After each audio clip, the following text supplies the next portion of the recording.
Senate will come to order. Mr. Carpenter, please call the roll. Senators Aguilar, Baumgardner, Cook, Quorum, Court, Crowder, Donovan, Finberg,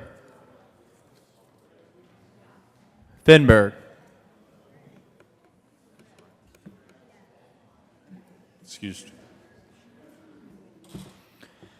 Fields, Garcia, Gardner, Guzman, Hill, Holbert, John, Jones, Kagan, Kafalis, Kerr, Lambert, Lumberg, Marble, Martinez-Humenick, Merrifield, Moreno,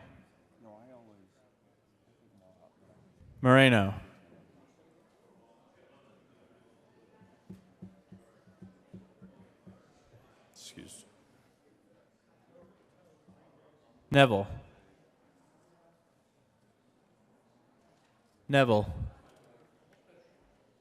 Excused. Oh, there he is. Priola, Scott, Smallwood, Sonnenberg, Tate, Todd, Williams, Zinzinger,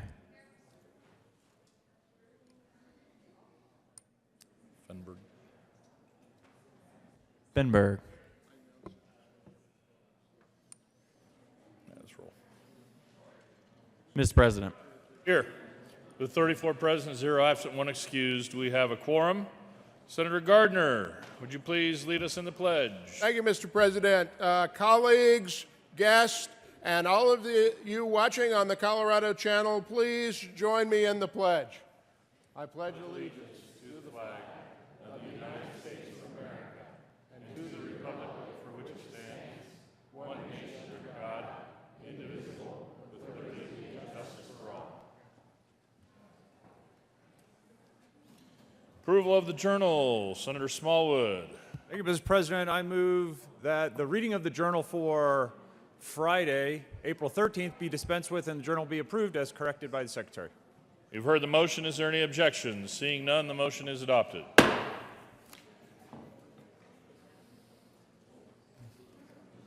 Committee of Reference appointment. April 12, 2018, Mr. McMahon, please be advised that I'm appointing Senator Angela Williams, replacing Senator Andy Kerr, to serve on Appropriations Committee effective Friday, April 13, 2018. Sincerely, Leora M. Garcia, Jr., Senate Minority Leader. Committee reports. April 12, 2018, the Committee on Health and Human Services had on consideration had hearing on the following appointments and recommends the appointments be placed on the consent calendar and confirmed. Members of the Medical Services Board for terms expiring July 1st, 2021. Simon J. Hambridge, MD and PhD of Denver, Colorado, to serve as Democrat from the 1st Congressional District as a person with knowledge of medical assistance programs appointed. Martha Cecile Fraley, MD of Durango, Colorado, to serve as Democrat from the 3rd Congressional District as a person with knowledge of the delivery of health care appointed. Jessica Lynn Coons of Loveland, Colorado, to serve as Democrat from the 2nd Congressional District as a person with knowledge of medical assistance programs reappointed. Brigetta Hughes of Colorado Springs, Colorado, to serve as Democrat from the 5th Congressional District as a person with knowledge of medical assistance programs reappointed. April 12, 2018, the Committee on Health and Human Services had in consideration had hearing on the following appointments and recommends the appointments be placed on the consent calendar and confirmed. Members of the University of Colorado Authority Board of Directors for the 5th Congressional District, Philip Lane, from term effective June 1st, 2017, continuing until May 31st, 2021, or until his successor is appointed by the Board of Regents. This will be Mr. Lane's first term on the Hospital Authority Board of Directors. April 12, 2018, Committee on Health and Human Services, after consideration, Marriage Committee recommends following House Bill 1300, be referred to committee to hold the favorable recommendation. April 12, 2018, Committee on Health and Human Services, after consideration, Marriage Committee recommends following Senate Bill 224, be postponed indefinitely. April 12, 2018, Committee on Health and Human Services, after consideration, Marriage Committee recommends following House Bill 1265, be referred to committee to hold the favorable recommendation placed on the consent calendar. April 12, 2018, Committee on Health and Human Services, after consideration, Marriage Committee recommends the following. House Bill 1155, be amended as follows as submitted, referred to Committee on Finance with a favorable recommendation. April 12, 2018, Committee on Health and Human Services, after consideration, Merits Committee recommends the following. House Bill 1284, be referred to Committee to hold the favorable recommendation. Senate Services. Correctly enrolled, Senate Resolution 4. Third reading of bills, final passage.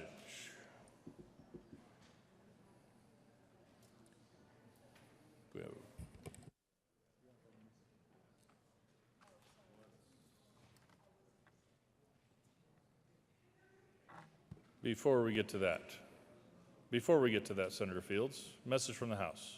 The House is postponed indefinitely. Senate Bill 130-196. The bills are returned herewith. Now, third reading of bills, final passage. Mr. Carpenter, would you please read the title to House Bill 1040? House Bill 1040 by Representative Benavidez and Senator Fields concerning incentives for provision of sex offender services in the Department of Corrections. Senator Fields. Good morning, Mr. President. I move for the adoption of House Bill 1040 on third reading and final passage. And before we proceed to that, please add Senator Moreno to the roll. Is there any further discussion on House Bill 1040? Seeing none, the motion before the body is the adoption of House Bill 1040. Are there any no votes? With Senator Marble, Senator Baumgardner, Senator Sonnenberg. With 32 ayes, 3 noes, 0 absent, 0 excused, House Bill 1040 is adopted. Co-sponsors: Senator Moreno, Senator Kafalis, Senator Court, Senator Jones, Senator Aguilar, Senator Williams, Senator Merrifield, Senator Todd. Mr. Carpenter, would you please read the title to House Concurrent Resolution 1001? House Concurrent Resolution 1001 by Representatives Lee and Wist and Senators Court and Gardner submitting to the registered electors of the state of Colorado an amendment to the Colorado Constitution concerning a change in the format of the election ballot for judicial attention elections. Senator Gardner. Thank you, Mr. President. I move House Concurrent Resolution 1001 on third reading and final passage, and note to my colleagues that this is a referred measure requiring a two-thirds vote. Senator Court. Thank you, Mr. President, and I too request a yes vote. This is to modernize the way the ballot looks about judge retention, and as Senator from Colorado Springs said, it does take two-thirds, so please support this. Thank you. Is there any further discussion? Seeing none, the motion before the body is the adoption of House Concurrent Resolution 1001. It does require a two-thirds vote, 24 votes. All those in favor, are there any no votes? With 35 ayes, 0 noes, 0 absent, 0 excused, House Concurrent Resolution 1001 is adopted. Co-sponsors: Senator Fenberg, Senator Todd, Senator Kagan, Senator Moreno, Senator Kafalis, Senator Williams, Senator Crowder.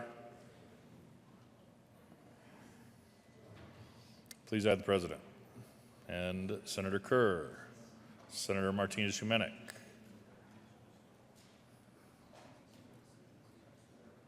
General Order, second reading of bills. Senator Smallwood. Thank you, Mr. President. I move that the Senate resolve itself in the Committee of the Whole for the purpose of general order, second reading of bills, consent calendar. Motion before the body is for the Senate to resolve itself into the Committee of the Whole for consideration of the General Order's second reading of bills consent calendar. All those in favor say aye. Aye. All opposed, no. The ayes have it, and the Senate will resolve itself in the Committee of the Whole for consideration of the General Order's second reading of bills consent calendar. Senator Smallwood will take the chair.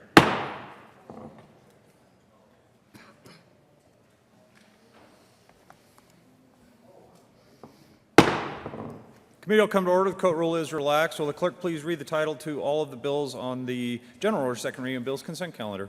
House Bill 1156 by Representative Lee and Senator Holbrook concerning limitations on penalties for truancy. House Bill 1250 by Representatives Kraft, Tharp, and Sias and Senators Briola concerning an analysis to improve compliance with departmental rules regulated by regulated businesses. Senate Bill 232 by Senators Sonnenberg and Kafalis and Representative Escar and Hansen concerning a clarification of the calculation used to determine the amount of money that must be spent to acquire works of art for capital construction projects that are the subject of lease purchase agreement. Majority Leader Holbrook. Thank you, Mr. Chairman. I move the three bills listed on the general order second reading of bills consent calendar, consisting of House Bill 1156 along with the Judiciary Committee report, House Bill 1250, and Senate Bill 232. Is there any discussion on the committee report? Seeing none, the motion before the body is the adoption of the Judiciary Committee report on House Bill 1156. All those in favor say aye. Aye.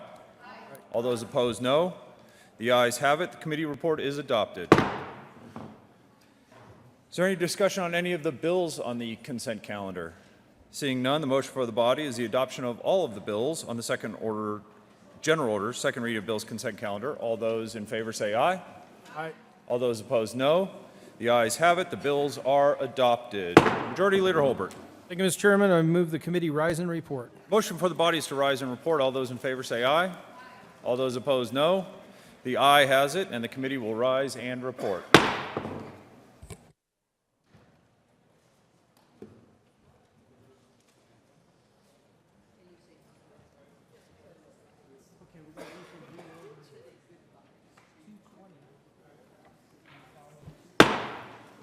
Senate will come back to order. Senator Smallwood. Thank you, Mr. President. The committee's met, had a number of bills under consideration. Will the clerk please read the report? Mr. President, your committee will basically reports that in consideration of the following attached bills being second reading thereof and makes the following recommendation on Senate Bill 232 passed in second read order and engrossed and placed on the counter for third reading and final passage. House Bill 1156 is amended. House Bill 1250 passed in second read order revised placed on the counter for third reading and final passage. Senator Smallwood. Thank you, Mr. President. I move for the adoption of the report. Motion for the body is the adoption of the report to the committee of the whole. Are there any no votes? With 35 ayes, there are noes, there are absent, there are excused. The committee of the whole report is adopted. Senate Bill 232 passed on second reading, ordered engrossed and placed on the calendar for third reading and final passage. House Bill 1156 is amended. House Bill 1250 passed on second reading, ordered revised and placed on the calendar for third reading and final passage. General order, second reading of bills. Senator Smallwood. Thank you, Mr. President. I move the Senate resolve itself into the committee of the whole for the purpose of general order, second reading of bills. Motion for the body is for the Senate to resolve itself in the committee of the whole for consideration of general order's second reading of bills. All those in favor say aye. All opposed, no. The aye has it again, and the Senate will resolve itself into the committee of the whole for consideration of the general order's second reading of bills. Senator Smallwood will take the chair.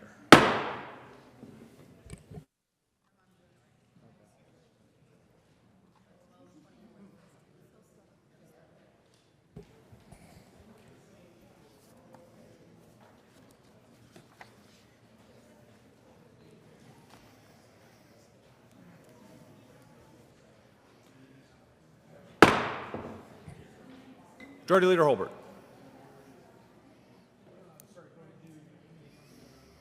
Committee will come to order. Court rule is relaxed. Majority Leader Holbert.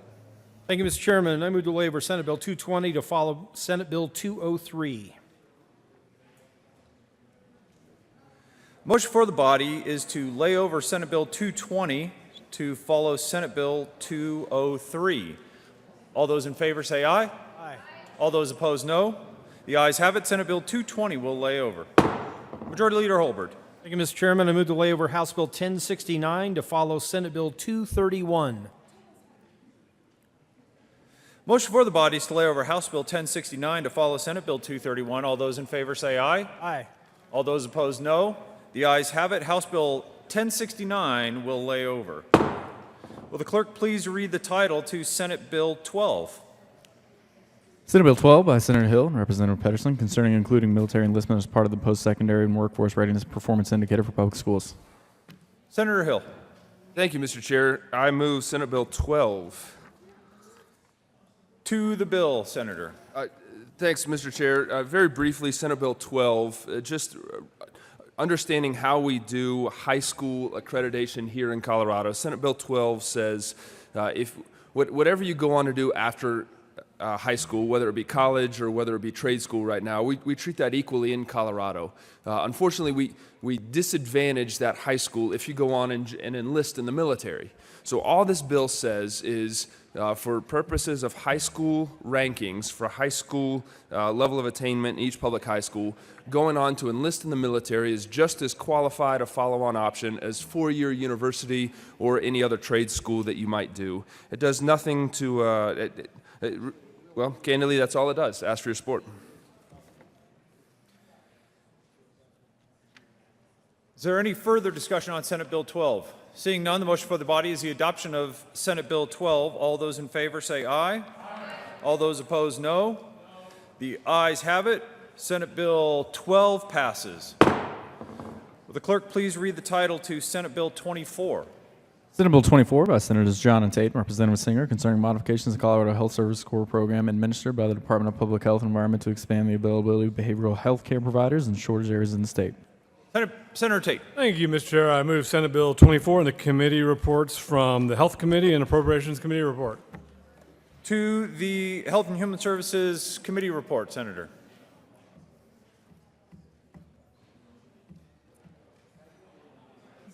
Is there any further discussion on the Health and Human Services Committee report? Seeing none, to the Appropriations Committee report, Senator. Is there any? Sorry. All those in favor of the adoption of the Health and Human Services Committee report, please say aye. All those opposed, no. The ayes have it. The Health and Human Services Committee report is adopted. To the Appropriations Committee report. Is there any discussion on the Appropriations Committee report?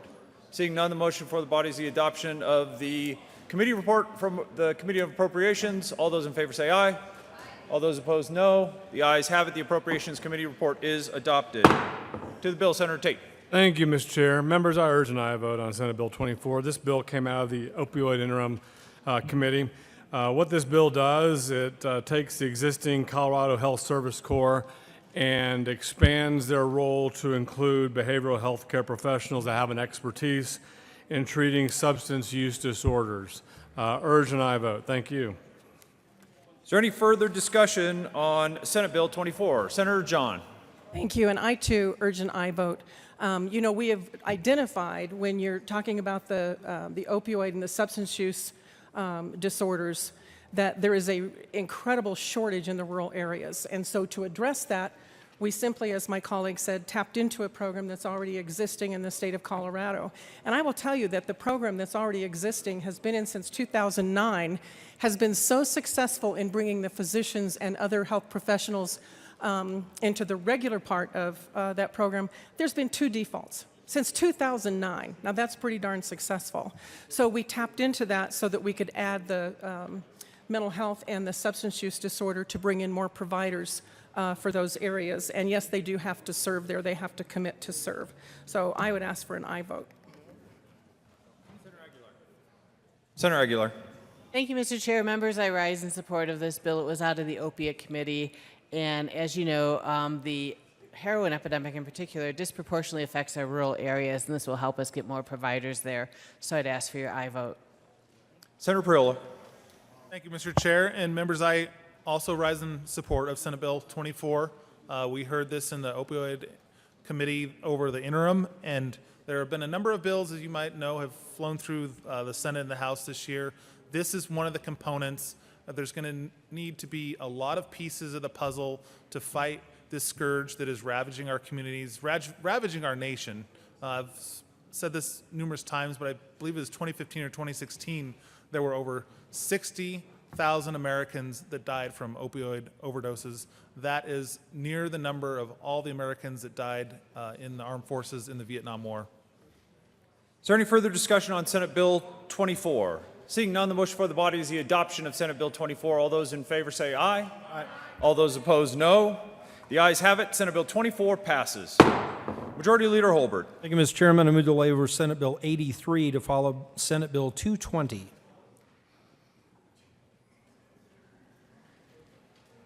Motion for the body is to lay over Senate Bill 83 to follow Senate Bill 220 on the calendar. All those in favor say aye. Aye. All those opposed, no. The ayes have it. Senate Bill 83 will lay over. Will the clerk please read the title to Senate Bill 191? Senate Bill 191 by Senator Gardner and Representative Carver concerning the Local Government Limited Gaming Impact Fund. Senator Gardner. Thank you, Mr. Chair. I move Senate Bill 191 and the Finance Committee report. To the committee report, Senator. Thank you. Members, this bill is about the Limited Gaming Impact Fund, and at a time past, it was frozen at $5 million due to economic constraints. The bill generally is going to allow that to grow. The Finance Committee report also, at the request of DOLA, is putting in statute what they're doing now, which is using a portion of the fund for the administration of the fund. I ask for an aye vote on the Finance Committee report. Is there any further discussion on the Finance Committee report? Seeing none, motion for the body is the adoption of the Finance Committee report. All those in favor say aye. All those opposed, no. The ayes have it. The Finance Committee report is adopted. To the bill. Thank you, Mr. Chair. As I explained during the Finance Committee report, this is about allowing the Limited Gaming Impact Fund to grow as the revenues grow, not at any greater amount. I ask for an aye vote. There is an amendment on the desk. Will the clerk please read the title to Amendment 3? Amendment L003 to Senate Bill 191. Senator Zenzinger. Thank you. I move L003. To the amendment, Senator.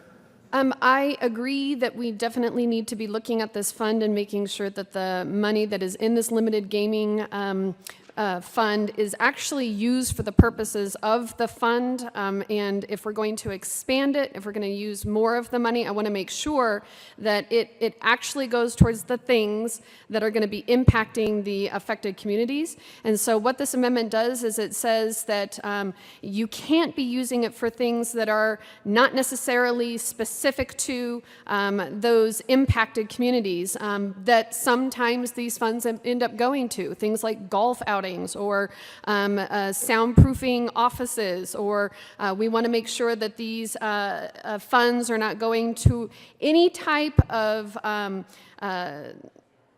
area where it would not be appropriate, where it would not be legitimately helping these communities, especially if we're going to be increasing the fund. And so this just puts a little bit more guardrails around it to make sure that it's actually going to the things that it really needs to. And I encourage and I vote. Senator Gardner. Thank you, Mr. Chair. Well, I find L003 to be,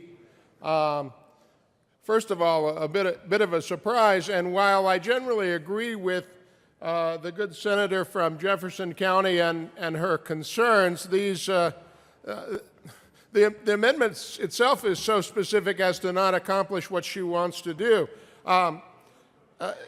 It says that such expenses and costs and other impacts do not include travel expenses to partisan political conventions. I suspect that's already prohibited by law because it's public funds. Soundproofing of phones and offices. Well, that may or may not be necessary, or it may or may not have to do with local gaming impacts. But, you know, I'm particularly intrigued, I must say to the sponsor, I'm particularly intrigued by religious paintings incorporating the likeness of elected officials. I'm not sure what a religious painting incorporating my likeness would be like, or how that would be. I just can't even imagine that, and I'm sure it's aimed at some specific instance somewhere. I would be really pleased to have the discussion with the sponsor about how we might actually have an amendment that would do otherwise. But in the meantime, I regard this as unfriendly and ask for a no vote. Senator Zenzinger. Thank you. And I definitely appreciate the comments that were made by my colleague from Colorado Springs. This list was crafted entirely based off of examples in which these things have happened. So golf outings where money has been used for sporting events has happened. We have had an instance where a religious painting incorporating the likeness of elected officials has happened, in particular at the federal level, but it was a commissioned painting of Jesus handing this individual a diploma from West Point. For example, there have been other elected officials that have used funds like these types of funds in order to do male facials. So these are all examples that are already out there in the public, and I just want to put some safeguards around this money because I want to make sure that it's actually going to the communities that need it, that are being impacted by gaming in our communities. And so I would offer that it would be a good idea to pass this amendment. Thank you. Senator Gardner. Thank you. Well, I want to be brief about this because we have a lot of business this morning. But members, the reason I'm bringing this bill is because the Limited Gaming Impact Fund is limited to $5 million. And I don't know anything about male facials, never had one. And I think a door exceeding the value of several hundred or even just a few thousand if it's a steel door, but to just limit doors that exceed $138,670, That's kind of way too high. It sort of gives a license for female facials, I guess. What this bill is about for me is that the El Paso County and Teller County social service agencies who are dealing, I'm talking about domestic violence agencies, Senator. I'm talking about those that are dealing with child abuse, need this fund to grow. I'm talking about county prosecutors who need this. If there have been abuses, this is not the place to deal with it, and this is not the amendment to do it with. And I'm happy to have an amendment to do that. But it's not this, because this amendment deals with all the little things that were abuses in the past, and I appreciate that. But if we're going to place a fence around it, then we need to do that with some care and specificity that deals with all of these cases. So, because the amendment, frankly, is ill-conceived, well-intentioned and ill-conceived, I ask for a no vote. Is there any further discussion on Amendment 3? Seeing none, the motion for the body is Senator Kagan. Thank you, Mr. Chairman. I do urge a no vote on this bill, and I'll tell you why. Oh, we're still on the amendment. Is there any further discussion on Amendment 3? Seeing none, the motion for the body is the adoption of Amendment 3. All those in favor say aye. Aye. All those opposed, no. The noes have it. Amendment 3 fails. Senator Kagan. Thank you, Mr. Chair. I do urge a no vote on this bill. What the bill does is it takes the limited gaming tax, and what we do now under current law is we say half of that is the state's share, and of that state share, $5 million, and that's a fixed amount, goes out of the state share, and rather than going into the state's general fund, it goes into the limited gaming impact fund that is expended by local governments to mitigate the impacts of local gaming. And it's set at $5 million. And what this bill would do is it would allow that carve-out from the limited gaming fund tax revenue that currently goes to the state. It would and then is passed on to the local governments to expand. Now, the amount that it would expand is projected to be about $400,000 that would otherwise go to general fund, now going an additional $400,000 going to the local governments. That is $400,000 less for education, for schools, for the general purposes of the state, and $400,000 more for local governments in this limited gaming impact fund. Do you want to take $400,000 out of schools and give it to local governments as an additional amount to deal with limited gaming impacts, when there is no increase projected in the number of people that are being impacted by local gaming?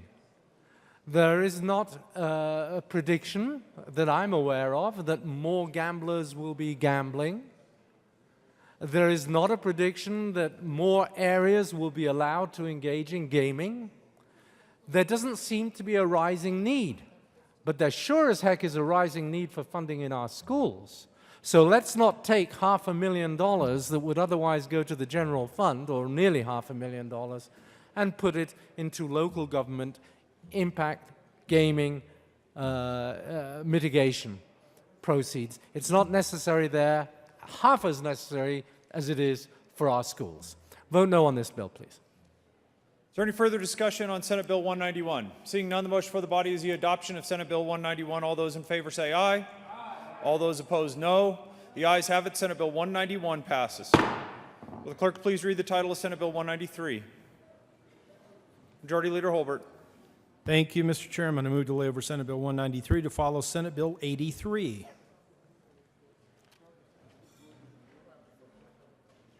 Motion for the body is to lay over Senate Bill 193 to follow Senate Bill 83 on the calendar. All those in favor say aye. All those opposed, no. The ayes have it. Senate Bill 193 will lay over. Will the clerk please read the title to Senate Bill 145? Senate Bill 145 by Senator Koufalos and Representative Jin Hall concerning the implementation of Employment First Advisory Partnership recommendations to advance competitive integrated employment for persons with disabilities. Senator Koufalos. Thank you, Mr. Chair. Good morning, colleagues.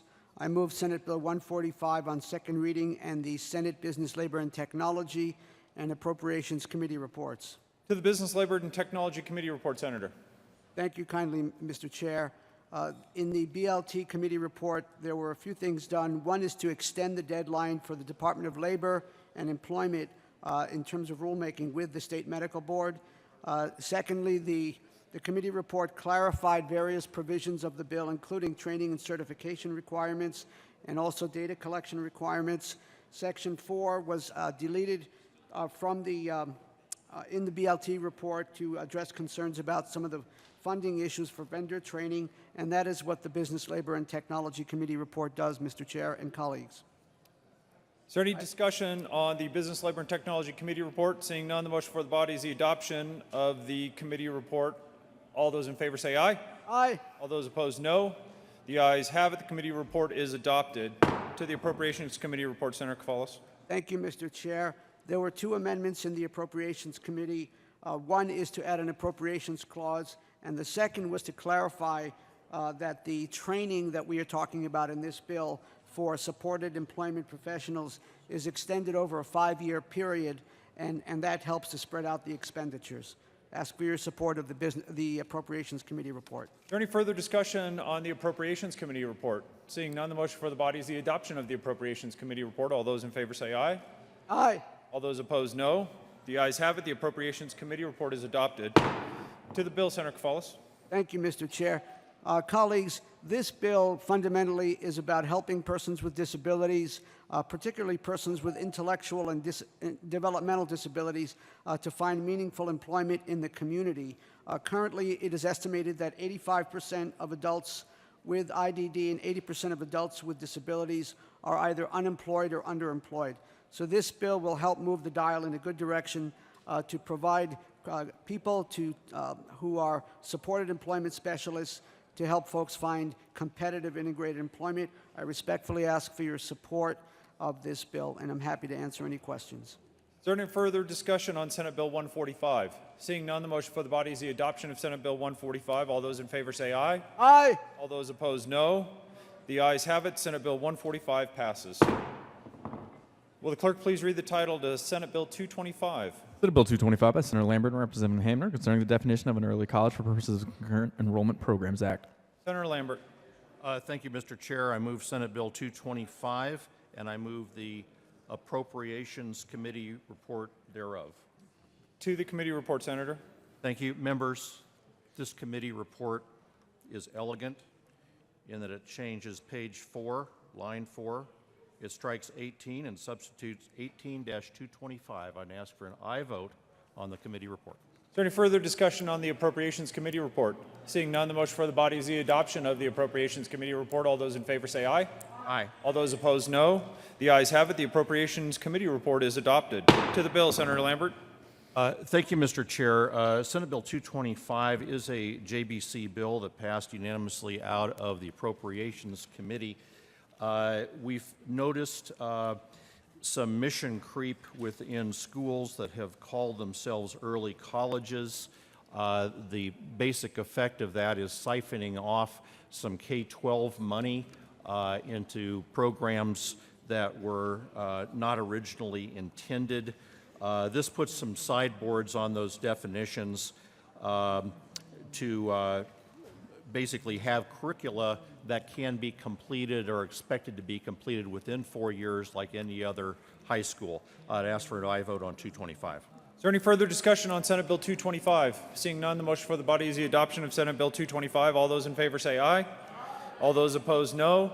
The ayes have it. Senate Bill 225 passes. Will the clerk please read the title of Senate Bill 221? Senate Bill 221 by Senator Corwin and Representative Catlin concerning the election of a county commissioner in a county with a population less than 70,000 by the voters residing in the district from which the commissioner runs for election. Senator Quorum. Thank you, Mr. Chairman. I move 221 and ask for your aye vote. This is rather an interesting bill. because what it does, it allows the counties to vote if the smaller counties, those under 70,000, if they want to vote by district rather than the entire county voting for a commissioner. It's been very interesting because over the last few days, I've had lots of phone calls and lots of emails.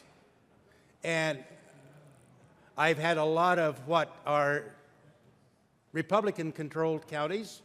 I'm getting calls saying, please, yes, let's do this. Democrats are wanting that. They feel that they're not being representative.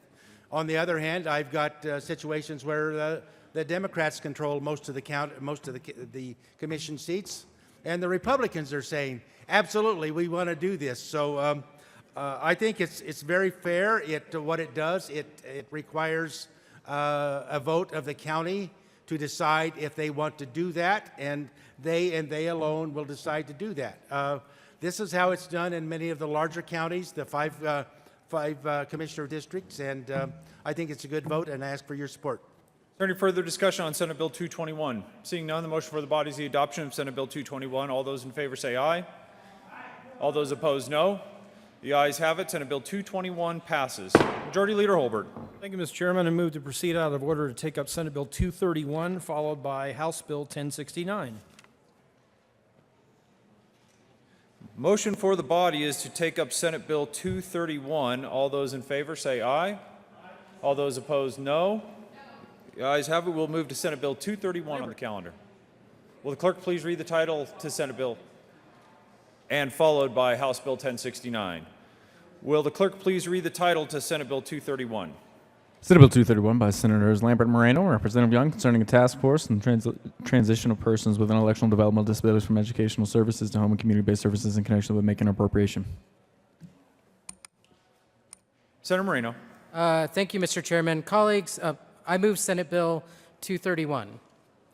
Colleagues, Senate Bill 231 merely provides a task force to help transition folks with intellectual and developmental disabilities from our education system into home and community-based settings. Right now, there's a little bit of a challenge. It's not exactly a smooth transition for folks with an IDD to make that transition, so we're hopeful that this task force will be able to come up with some concrete recommendations on how to better do that. Senator Lambert. Thank you. And members, this type of transition into community settings has been something we've discussed in the legislature, in the Joint Budget Committee, in our committees of reference, as well as the Regional Center Task Force for many years. This is one element that eases that transmission or that transition with people with intellectual disabilities to the community. I'd ask for an aye vote. Senator Zenzinger. Thank you, Mr. Chair. I wholeheartedly agree with this bill. When you hear the personal stories of families that are in transition between that educational setting and the community-based services, it is a real challenge. Heartbreaking stories. And so I'm really glad that we're going to actually try to look at these stories, actually cultivate data so that we can make smart decisions, that we can make smart recommendations for this. And so I would also encourage an aye vote. Is there any further discussion on Senate Bill 231? Seeing none, the motion for the body is the adoption of Senate Bill 231. All those in favor say aye. Aye. All those opposed, no.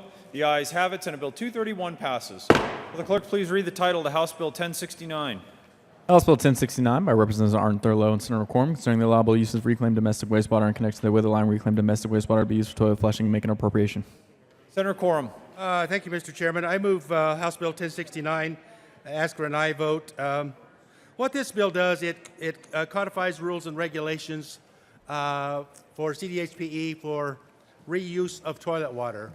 And to those of us that have had the opportunity to go on the Israel trip, we see what they're doing in their water, their savings. Denver Water has actually been kind of a leader in this, in reclaimed water. And with the water shortage and everything that we're looking at in 2050, I think this is an excellent program, and ask for an aye vote. Is there any further discussion on House Bill 1069? Seeing none, the motion for the body is the adoption of House Bill 1069. All those in favor say aye. Aye. All those opposed, no. The ayes have it. House Bill 1069 passes. Will the clerk please read the title to Senate Bill 42? Senate Bill 42 by Senators Donovan and Crowder and Representatives Catlin and McLaughlin concerning the creation of the Agricultural Workforce Development Program. Senator Crowder. Thank you, Mr. Chair. I move Senate Bill 42, an appropriations report. To the committee report, Senator. Yes, sir. The appropriations report did put an amendment on this, and it was a very low appropriation. And for that reason, I asked for an aye vote. Is there any further discussion on the Appropriations Committee report? Seeing none, the motion before the body is the adoption of the Appropriations Committee report. All those in favor say aye. Aye. All those opposed, no. The ayes have it. The Appropriations Committee report is adopted. To the bill, Senator Donovan. Thank you, Mr. Chair. Colleagues, Senate Bill 42 is an interim committee bill that is finally making it to the floor today. This interim committee focused on the barriers that young and beginning farmers and ranchers face to become involved and participate in the agricultural industry. This bill is trying to address the specific problem of how do you gain hands-on experience in a farming or ranching business while still being able to be paid for working as a qualified intern. But what we're also trying to solve with this bill is knowing that at the end of the month, ranchers and farmers oftentimes do not have significant extra income to hire people, and particularly to hire people that don't have any experience and therefore do not bring a lot of help initially to the property. So this program says, let's create an apprenticeship program, get young and new ranchers and farmers exposed to agriculture, and address the declining participation of agriculture we're seeing in our state right now. We're seeing two significant problems, and I will finish there. One is that the average age of the ranchers and farmers is increasing rapidly. So we are seeing an aging of the workforce and not a lot of replacement folks to come in and take over our properties. And secondly, we're seeing just overall the amount of acreage that is being ranched and farmed decreased as well. So hopefully this bill contributes to addressing both of those problems and helps us protect the incredible legacy of agriculture in Colorado. Senator Crowder. Thank you, Mr. Chair. What this is basically 50% of the cost up to 880, or equivalent to $880 or 130 hours. And it will not last more than 6 months. It's a good bill, but there's another element to this that needs to be discussed. You know, we approach this with the idea of helping agriculture, but the reality is we need to help these people that are thinking about getting into agriculture. We had a situation the other day in the area in which I represent where an individual had quite a bit of money. He wanted to be a cattleman.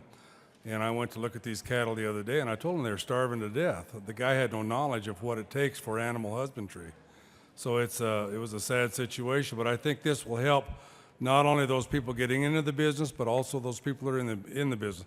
With that, Mr. Chair, I would ask for an aye vote for your support on this. Thank you. Is there any further discussion on Senate Bill 42? Seeing none, the motion for the body is the adoption of Senate Bill 42. All those in favor say aye. Aye. All those opposed, no. The ayes have it. Senate Bill 42 passes. Majority Leader Holbert. Thank you, Mr. Chairman. I move to lay over Senate Bill 61 to follow Senate Bill 193. Motion for the body is to lay over Senate Bill 61 to follow Senate Bill 193 on the calendar. All those in favor say aye. Aye. All those opposed, no. The ayes have it. Senate Bill 61 will lay over to follow Senate Bill 193 on the calendar. Majority Leader Holbert. Thank you, Mr. Chairman. I move to lay over Senate Bill 77 to follow Senate Bill 61. Motion for the body is to lay over Senate Bill 77 to follow Senate Bill 61 on the calendar. All those in favor say aye.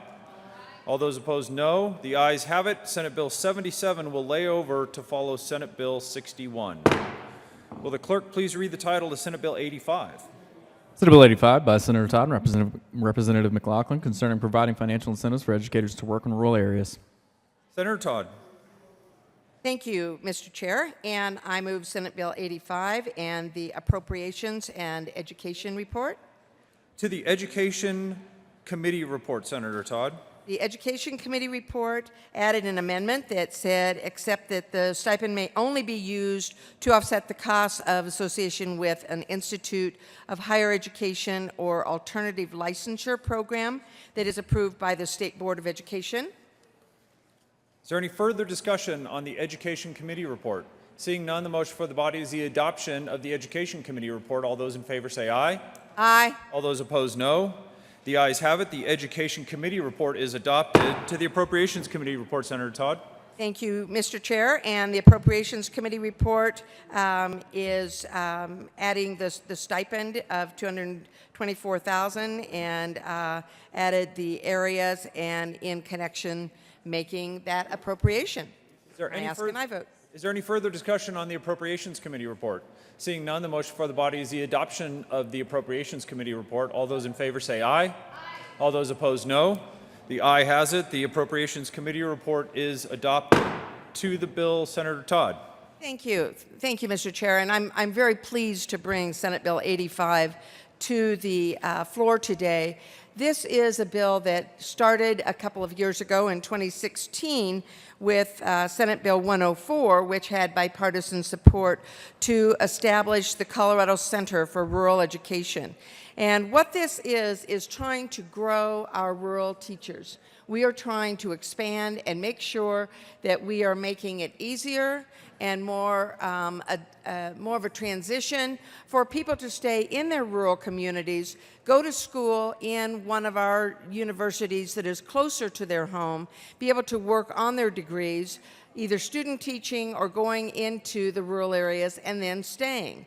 We are, I think a couple of things that we have seen as we have really addressed this is that it is difficult for people financially as well as for making that adjustment of leaving their communities to go to school and to work on a degree. So what this bill, Senate Bill 85, does is it expands upon that particular bill that we started in 2016 and allows for 40 $2,800 stipends for student teachers placed in rural schools.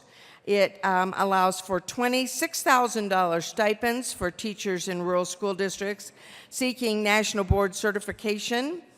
And to date, the center has already awarded. So we're seeing proof is in the pudding. We're seeing success already. 73 student teaching stipends, 9 concurrent enrollment stipends, and 4 National Board Teaching Certification stipends. So increasing the number of $6,000 stipends to 60 and making that eligibility include rural teachers enrolled in an alternative licensing program, individuals completing the required coursework leading to certification as special services providers and school counselors, school psychologists, school speech therapists. To be eligible for these stipends, individuals must agree to work for a rural school district or a BOCES for a minimum of 3 years. So this bill is coming from our rural superintendents, from our rural school boards, from our rural teachers. This bill is being driven by a need that is in our rural areas throughout the state of Colorado. I am urban. I am Aurora and Cherry Creek. But I recognize the need for our rural friends and making sure that the children in our rural areas are given the same services, the same quality teachers. And so as a result of that, I urge your support for Senate Bill 85. Thank you, Mr. Chair. There is an amendment on the desk. Will the clerk please read the title to Amendment 5? Amendment L005 to Senate Bill 85 by Senator Sonnenberg. Amend the Education Committee report dated February 1st, 2018, page 1, strike lines 1 and 2, and substitute amend printable Senator page. Sonnenberg. Thank you, Mr. Chair. I move L005.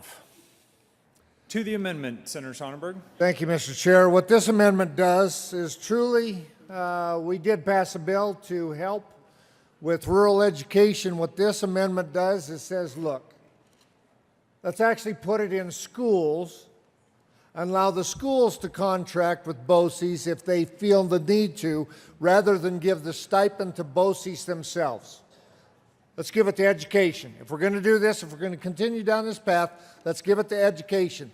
They can provide and contract with BOCES on what they see fit. We don't need to give money to BOCES to be able to expand that third-party interest in this. Ask for an aye vote. Senator Todd. Thank you. Thank you, Mr. Chair, and thank you for this amendment. The money goes directly to the teachers. It does not go to the district. It does not go to BOCES. It goes directly to the teacher. So I would urge a no vote on this amendment. It's irrelevant. Senator Sonnenberg. Well, thank you, Mr. Chair, but that's not what it says in the bill. The bill says you can get it through BOCES. Ask for a yes on the amendment. Is there any further discussion on Amendment 5? Seeing none, the motion for the body is the adoption of Amendment 5. All those in favor say aye. Aye. All those opposed, no. No. The ayes have it. Senate Bill 5 is adopted. Amendment 5, excuse me, is adopted. There is another amendment on the desk. Will the clerk please read the title to Amendment 6? Amendment L006 to Senate Bill 85 by Senator Martinez Huminick, amend printed bill page 2, line 2, strike, amend 2376-101, substitute 2376-101, amend 1, page 2, line 17, Senator strike. Martinez Huminick. Thank you, Mr. Chair. I move Amendment L006. If we truly want the money to go to the teachers, then what this amendment does is it takes out the verbiage on the special services provider, which means any person other than a teacher, the principal, or administrator who is employed by a school district or board of cooperative services to provide services to the students in direct support. So if this truly needs to go to the teachers, then we need it to go to the teachers, and that's what this amendment does. Is there any further discussion on Amendment 6? Senator Zenzinger. Yes, thank you very much. I would encourage a no vote on this amendment for a couple of different reasons. When you think about students and how they are educated, there are a lot of people in place that are going to best make sure that students get the education that they need. All types of students, students with disabilities, students with hearing impairments, students who don't know how to read, students that are speaking a second language. And by implementing this amendment, what you're doing is you're actually making sure that those rural communities can't afford to bring these specialists to their district that do provide specialist services. So for example, when you think about speech pathology and speech therapists, that's what you are cutting out here. Are educators that come and work with students who have hearing impairments or speech impairments. And rural districts cannot right now afford to bring these kinds of specialists to their districts, and so that's why it's really important that we are supporting our student teachers that are looking to go into these fields and helping them get into these rural communities so the students can actually benefit from these services. It is very difficult for a student to be able to learn if they have a speech impediment or if they have a hearing disability. And by doing this, you're eliminating those special service providers that are vital to students' learning. So I would encourage a no vote. Senator Martinez Huminick.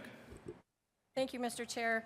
Again, I would say that all of our schools need those other services, and they are providing those, and we have a shortage in all of our areas, including the urban areas.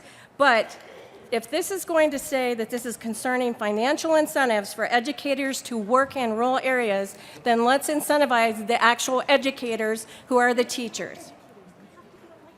Senator Fields. It's Todd. Thank you. Senator Todd. Senator Fields, did you still wish to speak on this? Oh, I'm sorry.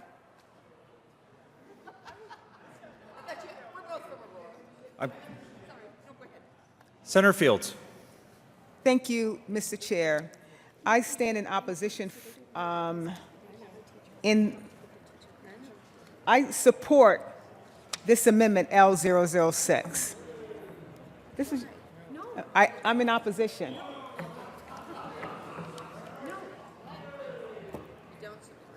I do not support amendment L006. I do not support amendment L006. And let me explain why. And sorry for the initial confusion. Because I'm such a champion for teachers in our education. I understand that when kids go to school, they don't come to school at a level playing field. Kids come to school with uneven skill levels based on the circumstances that they find themselves in. And to have an amendment, which is the reason I oppose Amendment L006, is because you're talking about striking teachers and special service providers. By striking teachers and special service providers, you're creating a gap as it relates to setting kids up for success. Let's say a teacher needs to have a literacy coach to help some kids get to the appropriate reading level. This bill would suggest, no, we're striking special services providers. That makes absolutely no sense. Our kids need to be going to school where there's a holistic environment, where there's support services to help them elevate their level of learning. So to strike teachers and special services providers is just not the right way to promote quality education in the state of Colorado. This bill addresses a critical need that we have with teachers in our rural environment, because we know that we have shortages there. In the far east portion of my Senate district, Deer Trail, Bennett, Watkins, Strasburg, they have a shortage as it relates to teachers that can teach math and science. By striking them from this bill creates a huge disparity that already exists with our kids in our rural schools. Why would we want to strike special service providers from our rural schools when they already face challenges? Why do we want to strike that? So, members, I urge you to oppose Amendment L006 because it does not create an equitable, fair playing field for our kids in rural schools. Senator Court. Thank you, Mr. Chair. I want to read the definition of educator, a person who provides instruction or education. Instruction. Special service providers provide instructions of various kinds. They help, as my colleagues have said, with children who have disabilities of one sort or another. They are special service providers. They provide instruction of various kind. So they are educators. And that's what this bill is about, is making certain that rural schools have the educators that they need for all their students. And an educator is a largely encompassing term that includes special service providers because they do provide instruction for these special needs kids and for supplemental services as well. I urge a no vote on 006. Senator Martinez-Humenick. Thank you, Mr. Chair. I'm not sure where the good senator from Aurora saw that we were getting rid of teachers, because we're not. What L006 does is it takes out teachers and special service providers and substitutes the word teachers. It also says strikes districts or and leaves districts in there. So what this does is that it just assures that this money is going for teachers. And that's what the bill is titled, Concerning Providing Financial Incentives for Educators to Work in Rural Areas. That's the teachers to go and work in rural areas. We're not taking away any math teachers or science teachers or any other teachers. We're not taking that away. We're just making sure that they are the ones that are getting these stipends to go out to the rural areas to teach, which is where they need to be. And I don't know, but the schools that I've been in, the principals and the administrators didn't go in the classroom to teach.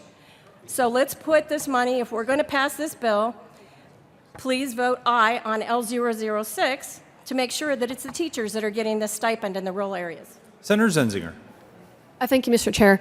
Actually, service providers are teachers.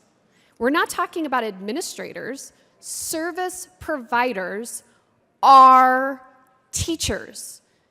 They have to get a degree. They have to get licensed. They have to have practicum experience. They are teachers. But what they deliver is a very specific set of services that aids the student.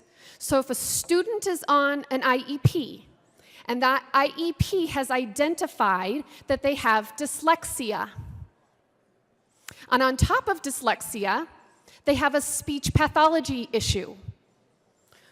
What this amendment does is it takes away the teacher who provides the special services to pull them out of the classroom and provide to them the additional help that they need to be able to address their dyslexia or to be able to address their speech pathology issue. That's what a special services provider does. And in the rural areas, we have a real problem encouraging and getting those special services providers to actually go to these communities to do their student teaching or to do their practicum. Because it is a lot easier on them to stay right here in the metro area. They can get their educational hours right here. So why would they bother to go to a rural area when we have students that need these kinds of services? So when you think about educator, you have to understand that there are specialists within education. That your general ed teacher who has a classroom of third graders cannot provide the individualized, specialized support that may be called for in an IEP, such as speech pathology. They need a service provider that does that for them, that actually hones in on the very specific thing that they need addressed, so that the general teacher can continue managing the classroom of 30 kids that they have. So I think there is a misunderstanding about what a service provider is and how they are an educator, and they are absolutely not an administrator. So I would encourage a no vote. Senator Sonnenberg. Well, thank you, Mr. Chair. And if indeed my friend from Jefferson County is correct, that service providers are teachers, then there's no issue with the amendment. Ask for your aye vote, because that's what the amendment says, is teachers. Senator Zenzinger. But that is not how they are listed in current statute. Is there any further discussion on Amendment 6? Senator Todd. I urge an aye vote on L006 and call for division. Okay. A division has been requested. I urge a no vote on L006 and call for division. A division has been requested. Will all those in the chamber not entitled to vote please have a seat?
All those in favor of Amendment 6, please stand up.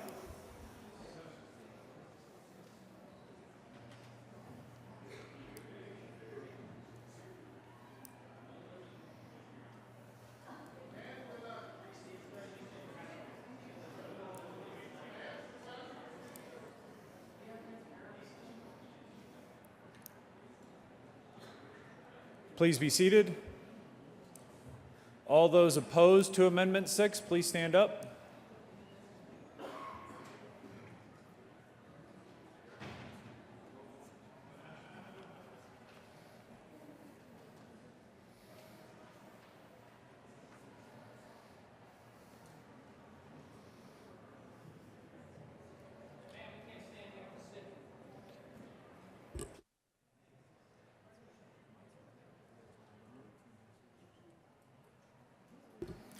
The ayes have it. Amendment 6 is adopted. To the bill, Senator Todd.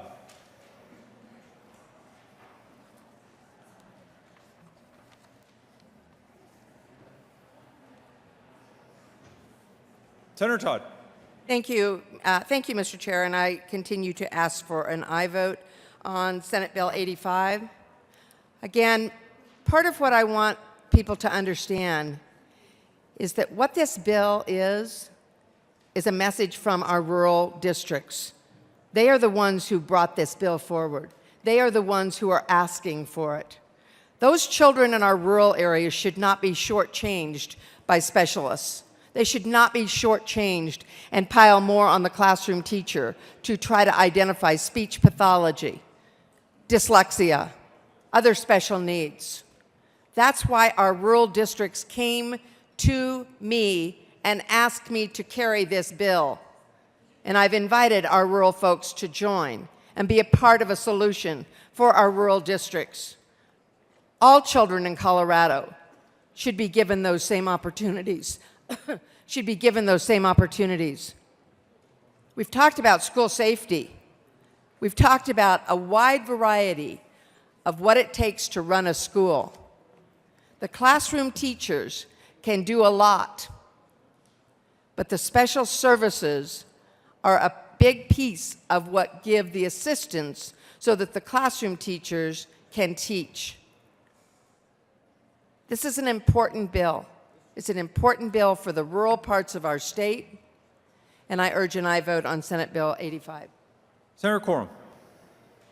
Thank you, Mr. Chairman. You may have noticed I don't co-sponsor a lot of bills here. But if you also look at this bill, my name is second on behind the prime sponsor. This is a good bill for rural Colorado, and ask for your support. Senator Sonnenberg. Thank you, Mr. Chair. And with the amendments now, this bill indeed goes to teachers in rural Colorado. Ask for your aye vote. Is there any further discussion on Senate Bill 85? Senator Zenzinger. Thank you, Mr. Chair. Despite my rigorous debating over the amendments, I would still like to support and encourage your aye vote on this bill. I think it could have been better if we were allowing opportunities for all students, but at least this is going to help in a very small regard to be able to address a very clear and present danger to our schools, which is a shortage of teachers. And if we can't get our student teachers to be willing to go to communities like Holly and some of our rural districts, if we can't give them the opportunity to experience that during their formative years while they're getting their license, they're going to be a lot less likely to go to that type of a setting. But it's not easy.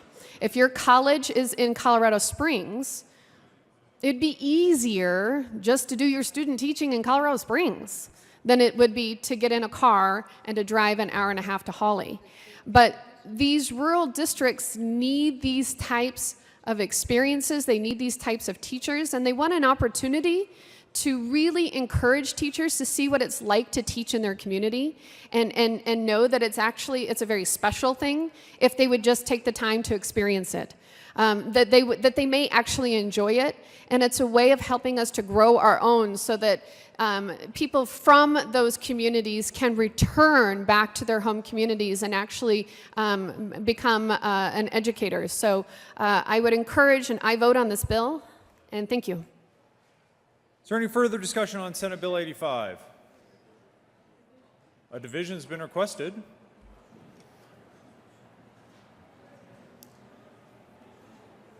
All those in the chamber not entitled to vote, please have a seat.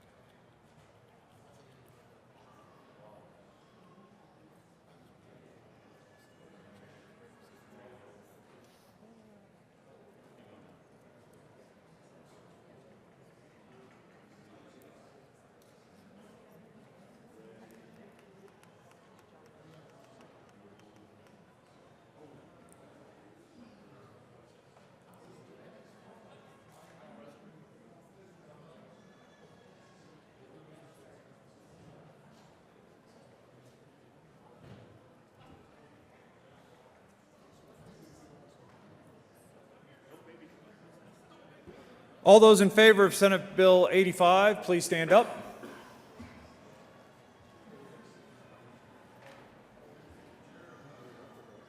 The ayes have it. Senate Bill 85 is adopted, Senate Bill 85 passes. Will the clerk please read the title to Senate Bill 150?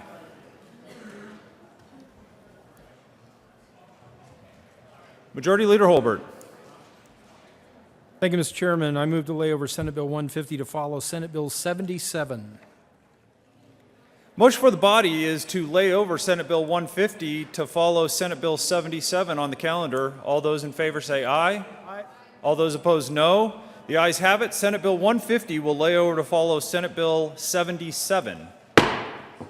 The clerk please read the title to Senate Bill 203. Senate Bill 203 by Senator Marble and Representative Lontine concerning the provision of independent counsel to indigent defendants in municipal courts. Senator Marble. Thank you, Mr. Chair. I move Senate Bill 2003 and the Judiciary Committee report. To the committee report, Senator. Thank you, Mr. Chair. The committee report removes independent from all reference in the bill. It also states that the municipality may establish a local indigent defense commission or coordinate with other municipalities to establish a regional indigent defense commission. And it changes, that in itself changes the fiscal note from the 2018-19 years to the 2019 and 2020 years that the services will then begin. Is there any further discussion on the Judiciary Committee report? Seeing none, the motion for the body is the adoption of the Judiciary Committee report. All those in favor say aye. Aye. All those opposed, no. The ayes have it. The Judiciary Committee report is adopted. Is there any further discussion on Senate Bill 203? Seeing none, the motion for the body is the adoption of Senate Bill 203. All those in favor say aye. Aye. All those opposed, no. The ayes have it. Senate Bill 203 passes. Will the clerk please read the title to Senate Bill 220? Senate Bill 220 by Senator Neville and Representative Ransom concerning a prohibition on sanctuary policies. Senator Neville. Thank you, Mr. Chair. I move Senate Bill 220 and the State Veteran Military Committee report.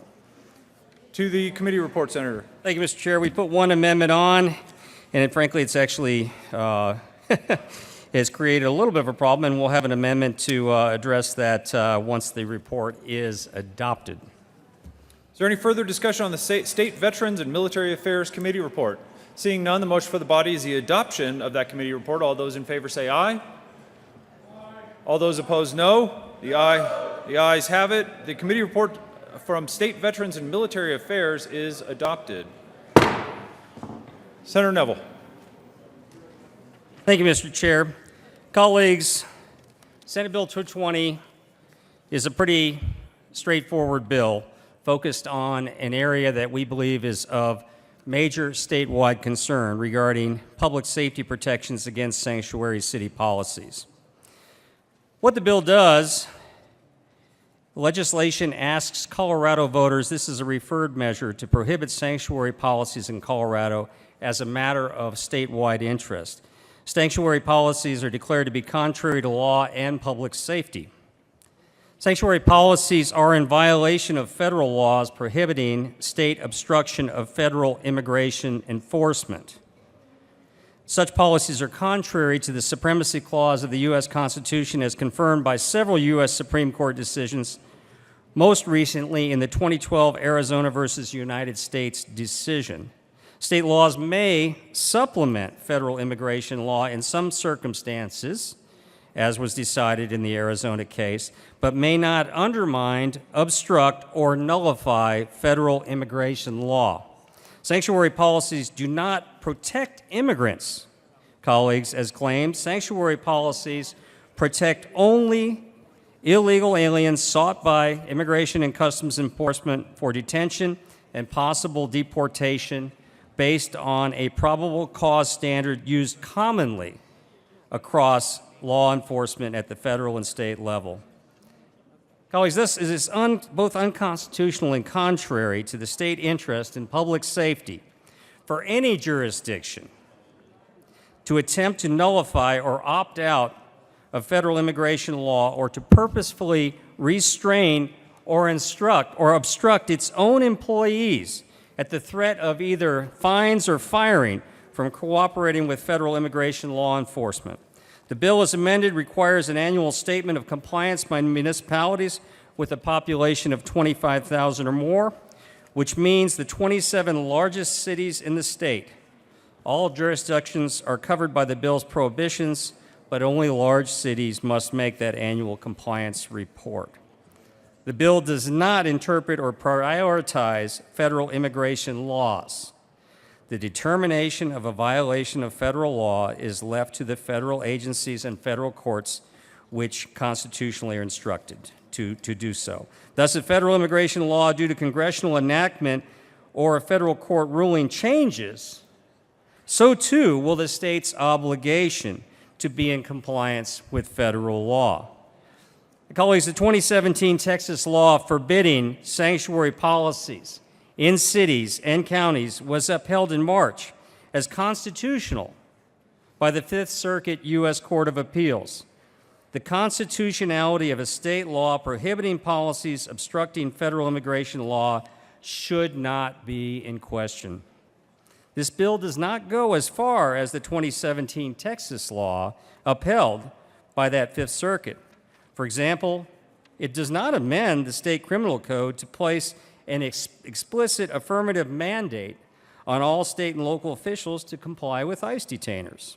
What it does do is prohibit municipal ordinances and policies that aim to restrict or punish employee cooperation with federal immigration law enforcement.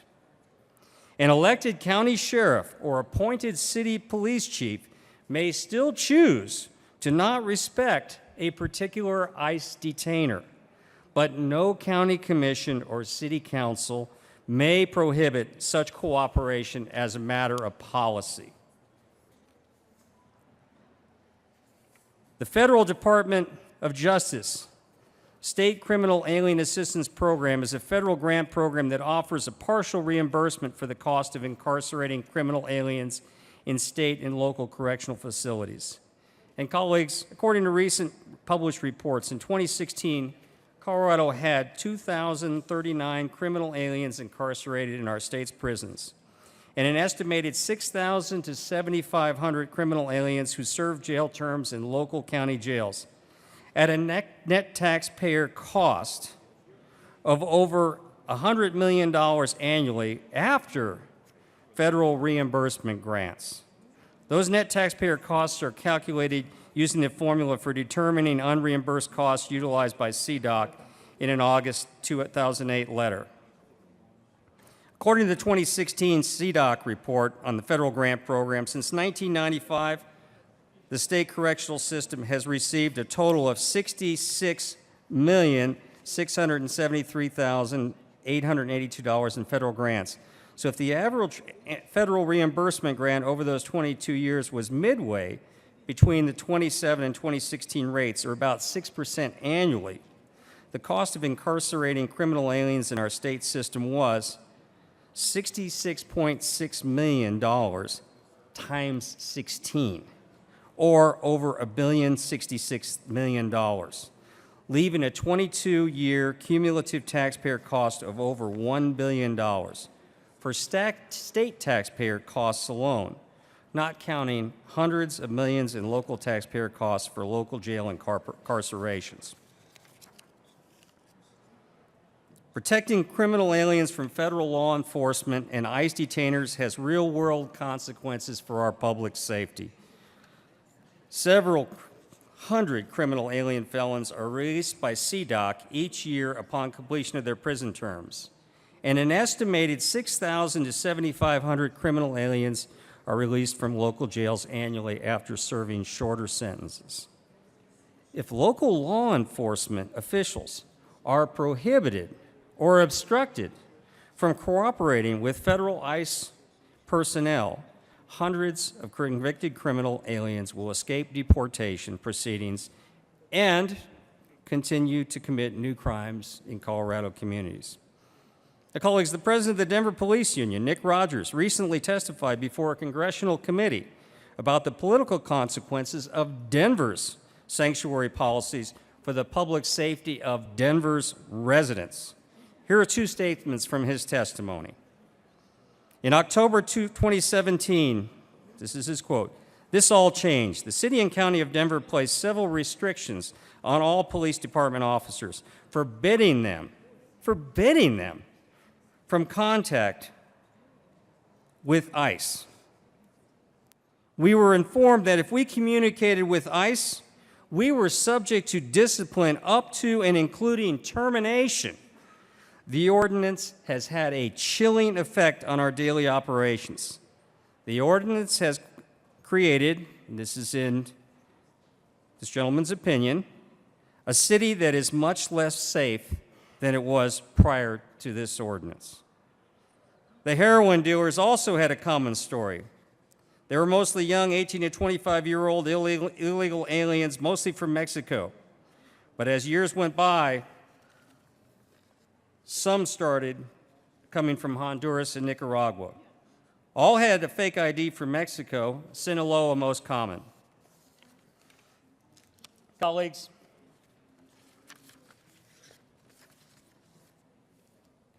this is a critical issue for the state of Colorado. It does not only affect those cities which violate federal immigration and custom enforcement, or which have adopted these sanctuary city policies. I serve in an area that includes some of those municipalities and does not includes that is also in abutment with other of those communities. And there is a major concern in my district and in other districts in Colorado. Without the proper application and enforcement of law, we are going down a slippery slope. And Mr. Chair? Senator Neville. Urge the adoption, folks, of L002. L002, we had some issues with trying to make sure we were fixing a timeline issue, and we actually created a problem by putting a safety clause onto a clause that already, the other standard clause that we have on the bill. So L002 basically changes the committee report and strikes that. Will the clerk Urge please read the adoption. title to Amendment 2? Amendment L002 to Senate Bill 220 by Senator Neville. I move for the adoption of 002. Is there any discussion on Amendment 2? Senator Kagan. Thank you. Amendment 2 strikes lines 10 through 12 of the State Veterans and Military Committee report, and 10 through 12. Senator Kagan. Okay. No, I have no quarrel with amendment. Is there any further discussion on Amendment 2? Seeing none, the motion for the body is the adoption of Amendment 2. All those in favor say aye. All those opposed, no. The ayes have it. Amendment 2 is adopted. Senator Neville. Thank you, Mr. Chair. I urge for the adoption of Senate Bill 220. Is there any further discussion on Senate Bill 220? Senator Kagan. Thank you, Mr. Chairman. Members, there's, I think, a lot of reasons why we should vote no on Senate Bill 220.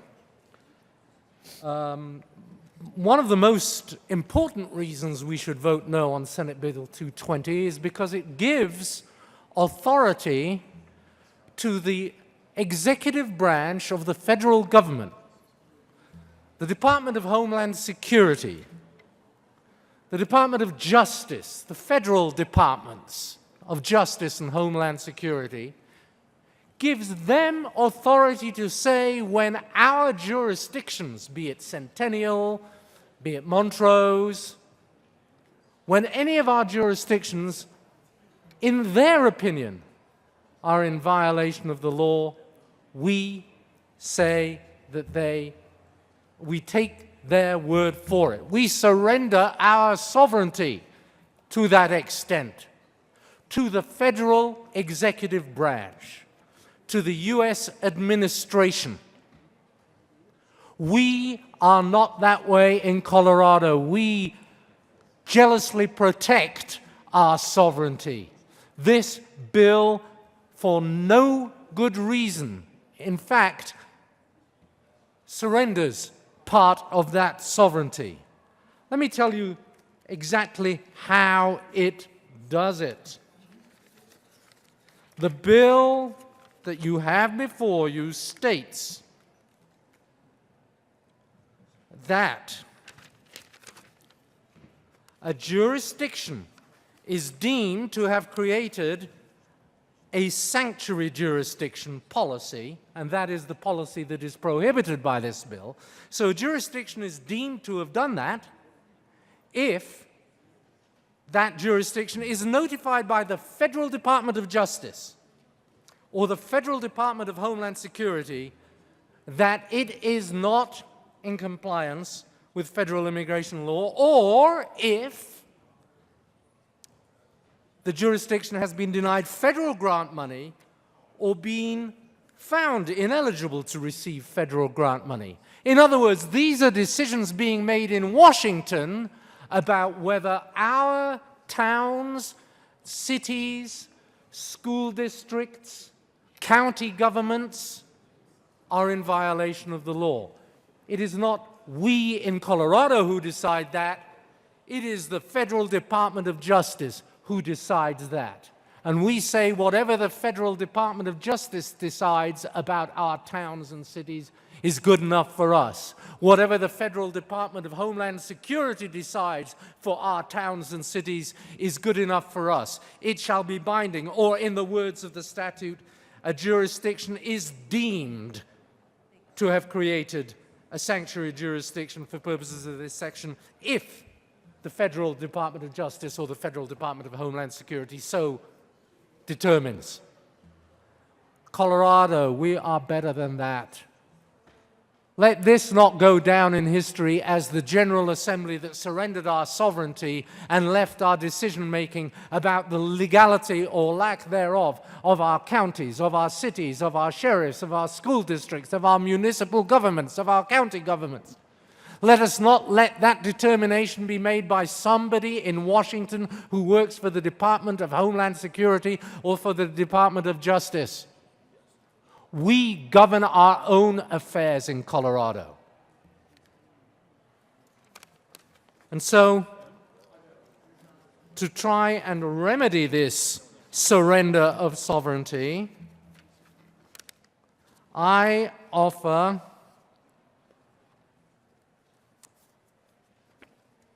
an amendment. There is an amendment on the desk.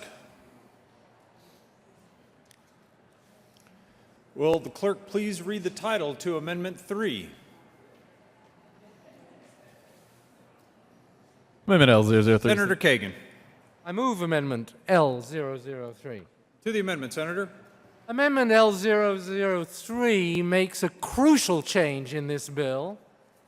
What it says that if the Department of Homeland Security or the Department of Justice notifies a jurisdiction that it is in violation of law, then that jurisdiction, within 6 months, can go to court and can challenge that assertion, and only when and if a court finds indeed that that jurisdiction is in violation, only then will that jurisdiction be deemed to have been in violation of federal law.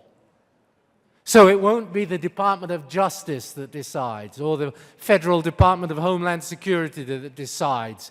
It will be the courts of competent jurisdiction that will decide whether or not one of our towns, cities, counties, school districts is in violation of law. And that is as it should be if we are to remain proud as a sovereign state among these United States. I urge an aye vote on L003. Senator Lundberg. Thank you, Mr. Chair. Well, it's an interesting argument we just heard that, by the current bill, we're giving up our sovereignty to the federal government, and then the amendment before us is to instead give it up to the courts, rather than we, the Senate, along with the House, and of course the governor's signature, which is what would be required for this bill to become law, actually make the decisions on how this is to function. I just find it curious that that this amendment is somehow solving this issue of who's in charge by simply giving it over to the courts. I believe the people's representatives are most capable and most authorized. If you go back and look at the Colorado Constitution, you'll see a very high respect and regard given to the authority vested in the legislature, even though the people reserve a great deal for themselves as well. But the legislature really needs to be making this decision. And it is not giving up our sovereignty, it's actually acknowledging that we are one state with a uniform set of rules and laws that should be followed. I strongly recommend a no vote on this amendment. Is there any further discussion? Senator Kagan. But of course we should be making the decision. This bill doesn't leave it up to us to decide whether Montrose violated immigration law. I wouldn't object to that, although I don't think we'd be a very good venue to make decisions about whether or not a particular jurisdiction has violated federal immigration law. What this bill does, it says the Department of Homeland Security decides whether Montrose has violated federal immigration law. Or the Department of Justice notifies Montrose, and then we deem it a done deal. And the good senator from Berthoud says, we're letting the courts decide whether or not violations have occurred of federal immigration law. Of course we let the courts decide. That is who in our system of justice decides whether violations of law have occurred. Courts. Not federal executive departments. Not even the Federal Department of Justice. Certainly not for Colorado jurisdictions. It should be, if anybody, the courts. And that's what this amendment does. Let the courts decide whether we are, in our jurisdictions, breaking the law or not. Let's not let the federal government's agencies decide that. Senator Neville. Well, thank you, Mr. Chair. I appreciate my colleague from Centennial, his comments regarding let's let the courts decide. That's exactly what the bill does. First of all, the bill is for a referred measure that goes to the vote of the people. It has to first pass through the legislation that is elected by the people of Colorado. Then it has to be signed by the governor, who is elected by the people of Colorado. And then it has to go to the ballot and be approved by the people of Colorado. Some people find that as a scary proposition. I find that extremely interesting. What are they scared of? Regarding what happens when the courts get involved with it, the bill specifically says anything that is ruled by the 10th Circuit Court that handles federal policy over the state of Colorado must be adhered to. That's what it does. I urge a no vote Senator Fields. on the amendment. Senator Fields.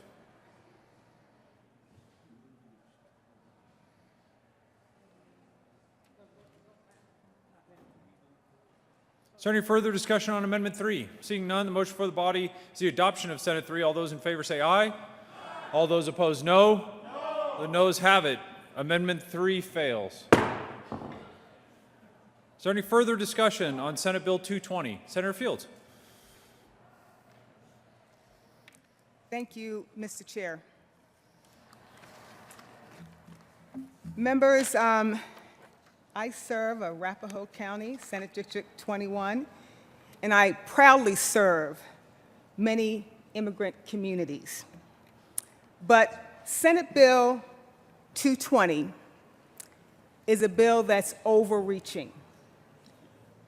It's overreaching as it relates to our schools, our universities, our city council, and our county commissioners. Right now, what this bill would do, it would kind of invite a crisis as it relates to our schools. Right now, our public schools are teaching our undocumented students. And what this bill will do, it would give the impression that our federal government, our Justice Department, can overreach and comply and inform and try to police what's going on in our school districts as it relates with undocumented students. Being an undocumented person in the United States is not a crime, and they have a right to be educated. What this bill does, it kind of puts us in the hands, the state of Colorado puts us right in the hands of what is going on with the Department of Justice as it relates to federal immigration law. And they have no business in our operations as it relates to our schools.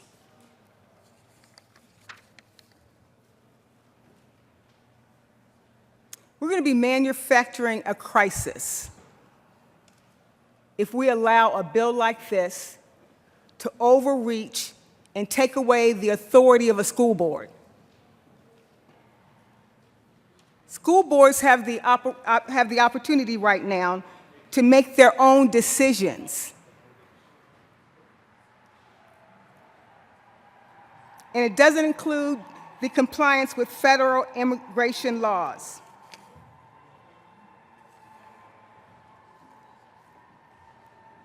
There's already been Supreme Court rulings on public school districts, and they are required to educate all children, regardless of their legal status.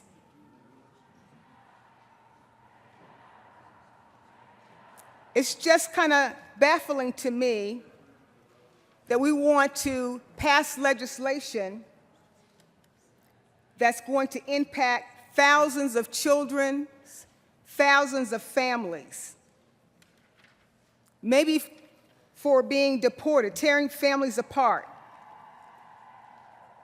So this is not the right approach for Colorado. As it relates to sanctuary cities, I'm not quite sure how many we have in the state, but I can tell you that the school boards and the school districts that I work with and across the state are doing good work. And they don't need the federal government to kind of come in and overreach and tell them to do this special law as it relates to the Department of Justice. It's not necessary, it's not needed. And towards that, I would like to offer an amendment, L006. There is an amendment on the desk. Will the clerk please read the title to Amendment 6? Basically, what L006 will do. Senator Fields? Thank you. We'll have the clerk I read. move L006. Amendment L006, Senate Bill 220. Senator Fields. Thank you, Mr. Chair. Basically, on page 5 of the bill, it strikes school districts. I did move it. I move L006. Yes, Senator. And basically, colleagues, what L006 does, it strikes school districts from page 5, line 6. Because despite a child's status, they have a right to a public education. And so I vote on L006. Is there any further discussion on Amendment 6? Senator Neville. Thank you, Mr. Chair. Colleagues, I urge a no vote. When we start talking about policies that actually make employees actually avoid having discussions with anyone, we have school security folks, we have other people. Yes, everyone does deserve an education. However, when it comes to the enforcement of federal law, no jurisdiction in the state of Colorado should actually force its employees to violate the laws of our country. I urge a no vote. Senator Kagan. Members, what L006 does is it says the Federal Department of Homeland Security or the Federal Department of Justice cannot notify a school district in Colorado that it is deemed to be a sanctuary jurisdiction and have us just slavishly say that school district is violating a prohibition. This is an extraordinarily complex area of law. The Supreme Court has said that it is a violation of the Constitution for Texas to deny a free public education to unlawfully present children within Texas under Plyler versus Doe. How do you reconcile that with a requirement that you have to nevertheless report jurisdiction, school children's citizenship to the federal government in case they can claim that the school district is in violation of federal law, and for us to go along with school districts having to facilitate information exchange about their students with the immigration authorities of the United States when they do not deem it in their best interest and in their children's best interest to exchange this information. Let's leave school districts out of this. Let us not let the federal government determine which of our school districts are compliant and which are not compliant by a stroke of the pen. Let's take school districts out. That's what Senator Fields' excellent amendment does. Please vote yes on Amendment L006. Is there any further discussion on Amendment 6? Seeing none, the motion before the body is the adoption of Amendment 6. All those in favor say aye. Aye. All those opposed, no. No. The noes have it. Amendment 6 fails. Is there any further discussion on... There is an amendment on the desk. Will the clerk please read the title to Amendment 4? Amendment L004 to Senate Bill 220 by Senator Kagan. Amendment Senator Aguilar. Thank you, Mr. Chair. I move Amendment L004. To the amendment, Senator. Thank you, sir. This amendment adds that the on page 5 that compliance is accepted if they believe that the person who they're holding entered as a minor or has an immediate family member who is a U.S. citizen. And I call this the Family Protection Act. You may have seen some articles in the paper about fathers that are being deported from families, leaving them at risk for destitution and homelessness, or about children who actually did not realize that they were not undocumented and are found out to be and then run into trouble in the courts. And so this would create an exception to allow families to stay together, and I'd ask for your aye vote. Is there any further discussion on Amendment 4? Senator Kagan. I urge an aye vote on Amendment 4, members, simply because this will stop families from being broken up by edict of somebody in Washington, D.C., indirectly.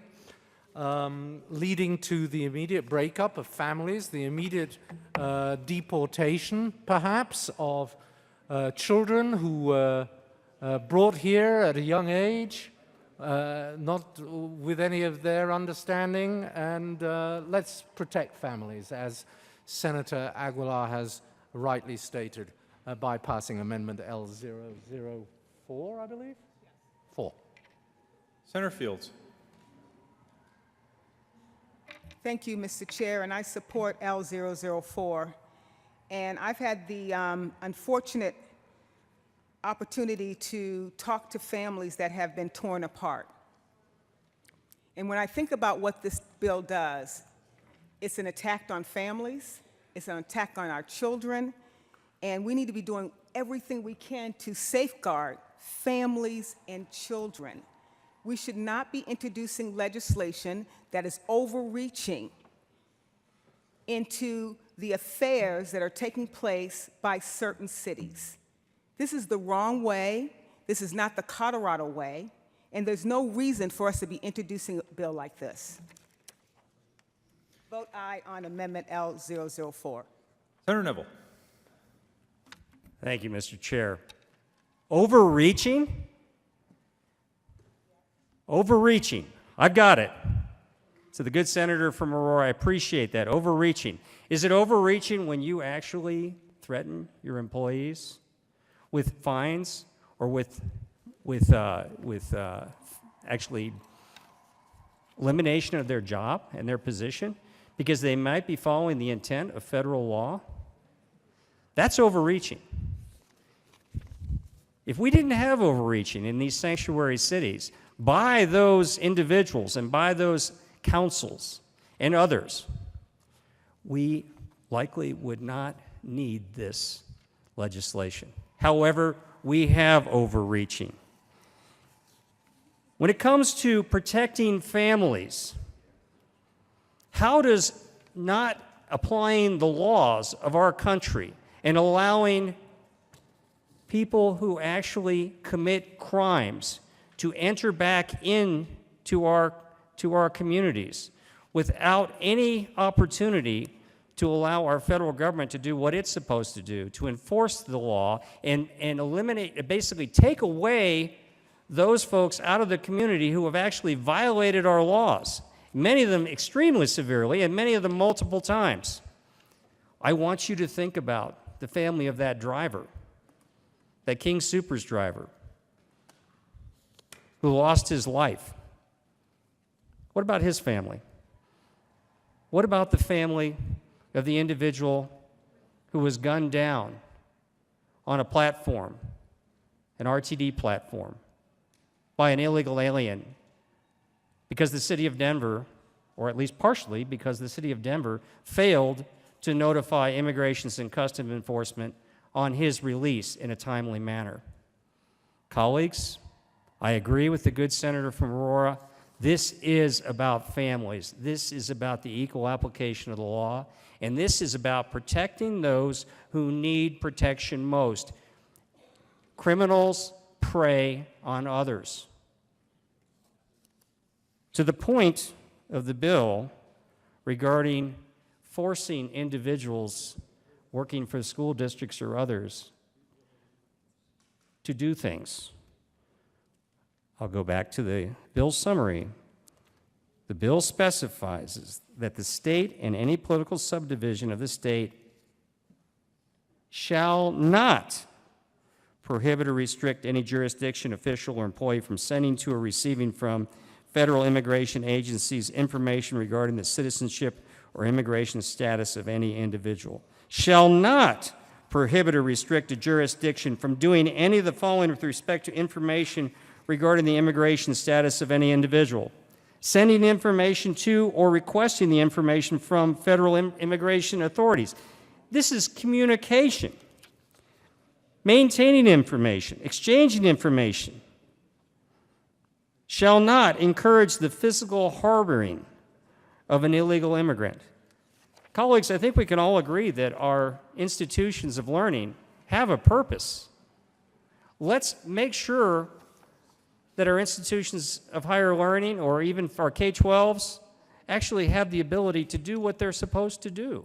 And let's make sure that the law of the land is actually followed for the safety of all of the community. Immigrant, non-immigrant, anyone who is here. I urge a no vote on this amendment. Senator Cook. Is there any further discussion on Amendment 4? Seeing none, the motion for the body is the adoption of Amendment 4. All those in favor say aye. All those opposed, no. The noes have it. Amendment 4 fails. There is another amendment on the desk. Will the clerk please read the title to Amendment 5? Amendment L005 to Senate Bill 220 by Senator Kagan. Senator Kagan. Mr. Chairman, I move Amendment L005. To the amendment, Senator Kagan. Amendment L005 addresses a problem with the bill. This is a referred measure, members. And I want to preface my remarks. I do not believe for a moment, and I am not asserting that the sponsor of this bill intends to mislead the public in any way. That is not what I'm worried about here. What I am worried about is that lines 14 through 25 on page 3, which discuss the costs for the Department of Corrections to incarcerate what are called in the bill criminal alien inmates. The costs are discussed in those lines, and although it is certainly, I have no doubt, not the intention to mislead the public, the effect of this will be to mislead the public inadvertently. Let me tell you, in my opinion, members, how the public will read this. They'll say, oh, we're spending $77,396,362 on incarcerating criminal alien inmates. So that's the savings we'll reap if we pass this measure. I fear that that completely wrong conclusion will be drawn. This is liable to seriously mislead the public, and we have to be very careful when we're referring measures to the public for a vote that we don't, whether intended or not, and I have no doubt this is not intended, but we don't inadvertently seriously mislead the public. So I urge an aye vote on L005 to avoid the public misunderstanding of the finances involved in amendment in the Senate Bill 220. Senator Neville. Thank you, Mr. Chair. I urge a no vote. Is there any further discussion on Amendment 5? Seeing none, the motion for the body is the adoption of Amendment 5. All those in favor say aye. All those opposed, no. The noes have it. Amendment 5 fails. Senator Cook. Thank you, Mr. Chair. We heard some discussion about the sovereignty of the state of Colorado versus that of the federal government. Well, let's think back a couple of years when the state of Arizona said, you know what, we have sovereignty and the federal government's not doing their job on the immigration, so we're going to do it. We are going to start rounding up illegal aliens, and we're going to see and get them deported. Well, the Democrat President Obama, said, oh, no, the state does not have any authority to do that. That's the federal government. So in this case, we have the state of Arizona wanting to exercise their sovereignty. Now, all of a sudden, by us, with this bill, we say, hey, federal government, do your job, and you know what? Law enforcement, do your job, and work with them. All of a sudden now, we're exercising sovereignty. Kind of a contradiction there. And we also heard the numbers. DOC lets out hundreds of felon criminal aliens every year, and several thousand from jails. Why would we want those felons in our communities? Why would we want them here? Why not deport them? We heard what the head of the Denver Police Union said briefly, but I've got his testimony right here. And this is what he told Congress. Beginning in 2006, I began to see heroin on the streets of Denver. As the arrests grew, I was able to interview both sellers and buyers. It became apparent the source of heroin was coming from Mexico, and the parties selling it were also from Mexico and Honduras. The heroin dealers also had a common story. They were mostly young 18 to 25-year-old illegal aliens, mostly from Mexico. But as years went by, some started coming from Honduras and Nicaragua. They were all in possession of several ounces of heroin and fake IDs from Mexico. Some of these arrests led to what was known as the office, a location usually a higher-end apartment, which is used only to stash heroin and large amounts of money. Many of these offices produce tens of thousands, if not hundreds of thousands of dollars in cash, waiting to be sent back to Mexico. Each office had produced an average of 1 pound of heroin located there. I began to see a disturbing trend. I started to arrest the same parties twice. For example, working in an undercover capacity, I brought heroin from an illegal alien, arrested him, charged him with distribution and controlled substance, and had an immigration detainer placed on him, believing this would end the suspect's involvement in narcotic sales. Several months to maybe a year or so later, I arrested the same suspect, who is now wanted for failing to appear on the first case and now is in possession of heroin for a second time. The only charge was the suspect was now in possession of a new fake ID with a different name. This is common practice in my unit. Arresting illegal aliens for possession of large amounts of heroin, cocaine, and methamphetamine who are now living under fake names, all the while being wanted for failing to appear charges on other drug charges. During a typical arrest, as I described above, I would contact 1 or 2 ICE agents whom I worked closely with in Denver. These 2 ICE agents did a fantastic job and were invaluable to us during those years. They would respond anytime, day or night, to assist us. They would interview the suspects and ultimately put a detainer on the suspects if they were indeed here illegally. They often found that the person they were interviewing had been deported before. Sometimes they had been deported several times. This all changed in 2017. The city and county of Denver placed several restrictions on all Denver PD officers, forbidding them to contact ICE, as we have done so many times before. The city adopted Ordinance 17-0940, placing these restrictions on Denver PD officers. We were informed that if we communicate with ICE, we were subject to discipline, up to and including termination. We were also told that if we violated the ordinance, we would be subject to criminal prosecution for doing their jobs and working with federal ICE agents. Not only that, they could be fined $999 and a term of incarceration not to exceed 300 days. The individuals I'm speaking about did not sell and distribute narcotics. Not only, they committed burglaries, auto thefts, robberies, just to name a few of their crimes. I think it should be noted that all the years I have dealt with ICE, I cannot remember a single time our coordinated efforts were targeting minor offenses. In short, the only practices we ever worked together on were felons who had committed serious crimes. Again, why would we want felons that committed serious crimes to be in our communities, in the communities of Denver and Aurora and Greeley and out throughout the Western Slope? Communication and cooperation by state and local law enforcement with federal officials is essential to combating the negative effects of illegal immigration. State and local law enforcement act as a force multiplier, increasing the eyes and ears of federal immigration agents in their jurisdictions.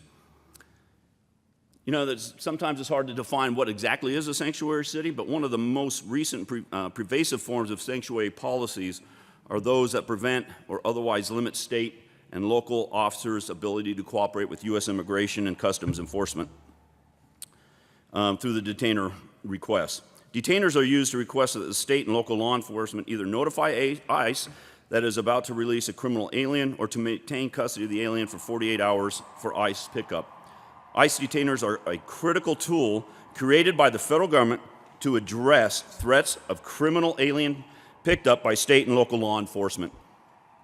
Under the Obama administration, however, ICE detainers were only used on a very narrow class of criminal aliens who the administration determined to be national security threats who have already been convicted of a crime. Regardless of how they are enacted or what form they take, sanctuary policies place a greater emphasis on the interests of welfare of criminal aliens and the citizens of legal residence. State and local law enforcement are often on the front lines in dealing with crime involving transitional gang activity, human trafficking, smuggling, drug-related offenses, and other serious crimes often tied to illegal immigration. When state and local law enforcement fail to contact federal immigration officers, criminal aliens are able to re-enter communities, such as ours, and engage in further criminal activity at the expense and safety of our citizens and lawful aliens. Again, let's not forget about the young lady that was shot down in San Francisco on Pier 14 by an illegal alien who had 7 convictions and 5 previous deportations. The suspect had previous law enforcement contacts, but was released by the county sheriff's office after it refused to honor a detainer. The state of Texas, they have a huge problem with illegal immigration, so they did some studies, and I believe that's why they came up with their law. According to the data that the Texas Department of Safety came up with over the recent years, there were, between June 2011 and 2015, over 55,000 assault charges by illegal immigrants, 14,000 burglaries, 55,000 drug charges, 583 kidnappings, over 34,500 theft charges, over 37,000 obstructing police officers, over 3,000 robbery charges, almost 5,000 sexual assault charges, all committed by illegal aliens. In total, the 176,000 criminal aliens were booked into Texas jails at the time period were collectively responsible for the commission of 472,000 crimes. Now I ask again, why would we want criminal felons in our community getting released from prison, getting released from jails? Why wouldn't we contact ICE agents, have a detainer placed on them, and get those felons removed out of our communities? I urge an aye vote. Senator Court. Thank you, Mr. Chair. Well, members, I'm a Denverite, and this bill just offends me because this bill is state law aimed at Denver. And I think Denver has a right to make decisions about Denver. And so I am not real pleased about state law that is aimed specifically, clearly at my city. Furthermore, if this bill were only about felons, that would be different. But conflating anyone who comes here undocumented with felons is really unjust and just downright cruel. It is inappropriate to suggest that everyone who comes here is a felon. That is simply not true. There are 11 million undocumented people in this country. They are not all felons, and I find it highly offensive to suggest that they are, and that if we conflate felon with someone who is undocumented, we are doing a grave disservice to the decent people who are here mowing our lawns and cleaning our bathrooms, because that's what these people come and do. And I am very offended as a Denverite at this suggestion. Is there any further discussion on Senate Bill 220? Senator Kagan. Thank you, members. I do urge a no vote on Senate Bill 220. The bill caters to a fear, I believe. It seeks to address a fear. And that fear is fear of people who are here without citizenship and without documentation allowing them to be here. And it equates, as the good senator from Denver has said, it seems to equate in the mind of those who support these bills those who are here undocumented and assaults and drug possession and criminality of various troubling kinds. And when we do this, we sometimes lose sight of the facts. The fact is that most people who are here without documentation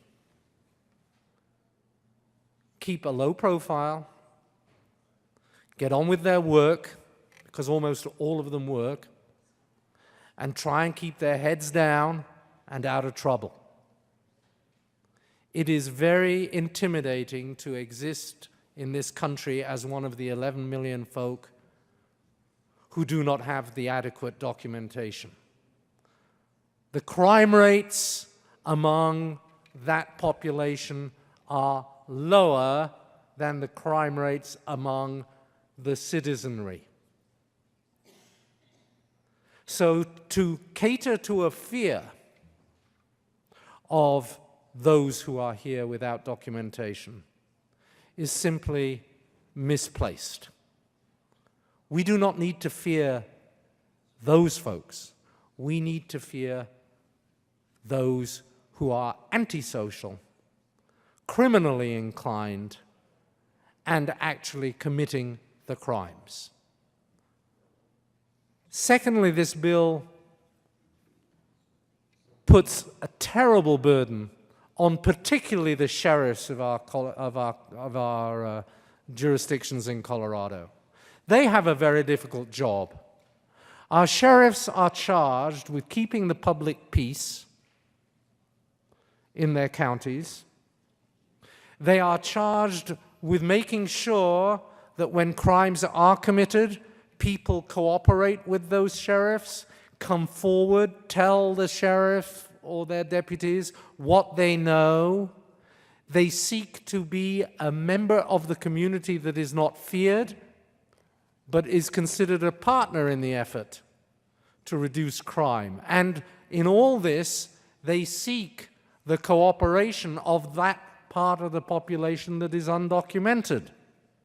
If they become the enforcers of immigration law, they find it much harder to do their jobs. And their most crucial job is to keep us safe.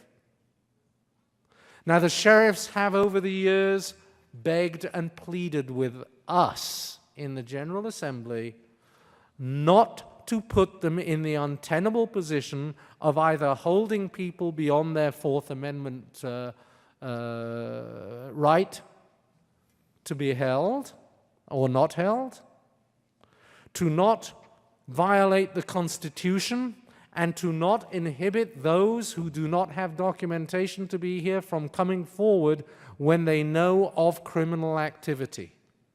The sheriffs are begging us to let them do their job as they see fit. This bill interferes with that.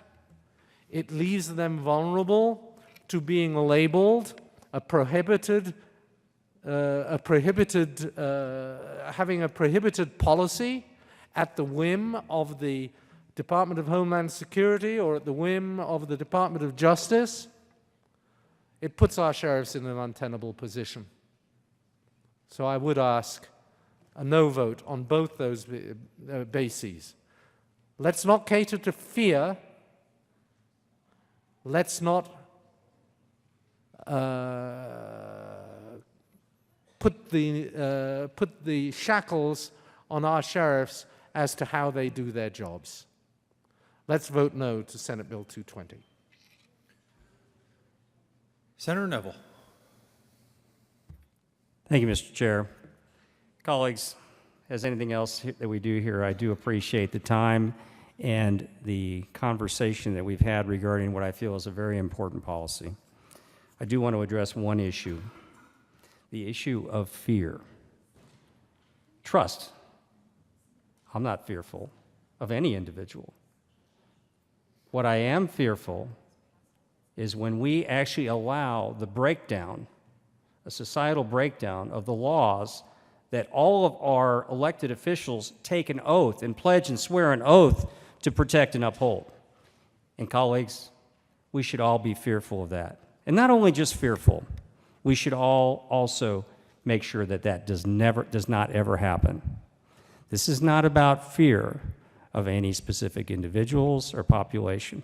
This is about accountability under the law. And to reiterate what this does, it provides a referred measure that would go to the voters, and conditional upon voter approval, this bill prohibits the state and its subdivisions from prohibiting or restricting the flow of information about the citizenship or immigration status of individuals, and from encouraging the fiscal harboring of an illegal immigrant. It increases, it basically says this is what this bill is about. It's about upholding the law and making sure that those that take our taxpayer dollars and actually have employment over our taxpayer dollars follow the law. This does not disempower the state of Colorado. We've heard that. We've heard that in the past history for states to act badly on different things, going back even to the days of slavery. And we've rejected those. We've rejected those type of arguments. The Constitution of the United States clearly says that immigration is an issue that should be enforced by the federal government. This does not change that. This says that our local communities cannot unduly interfere, threaten their own employees with firing or fines, frankly, often for political purposes. I appreciate the discussion, and I renew my urge for the adoption of Senate Bill 220. Any further discussion on Senate Bill 220? Seeing none, the motion before the body is the adoption of Senate Bill 220. All those in favor say aye. Aye. All those opposed, no. No. The ayes have it. Senate Bill 220 passes. The clerk, please read the title to Senate Bill 83. Senate Bill 83 by Senator Lundberg and Representative Ransom concerning the creation of income tax credits for non-public education.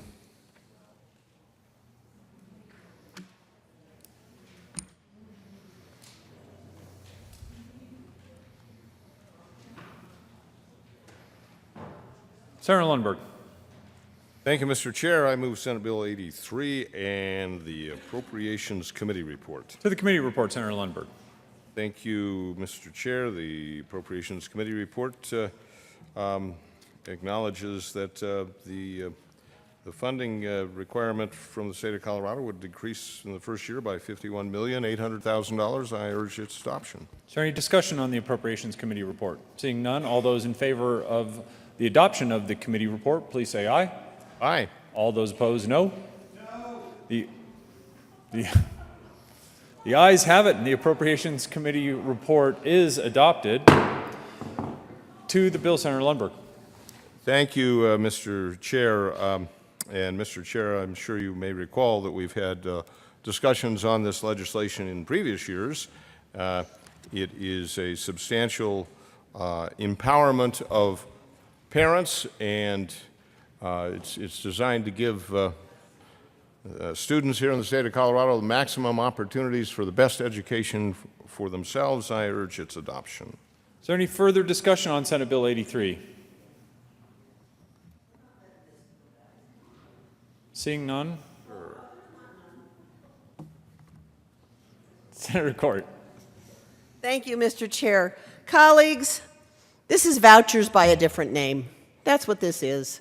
So if we oppose vouchers and the people of Colorado have voted it down, what, once or twice or 5 times or 20 times, whatever it's been, I know I exaggerate, but truly, colleagues, this is vouchers by a different name.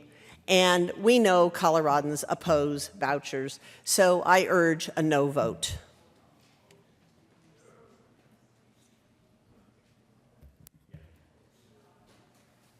Senator Lundberg. Thank you, Mr. Chair. Just to add a little bit of precision to the arguments. No, it's not a voucher, it's a tax credit.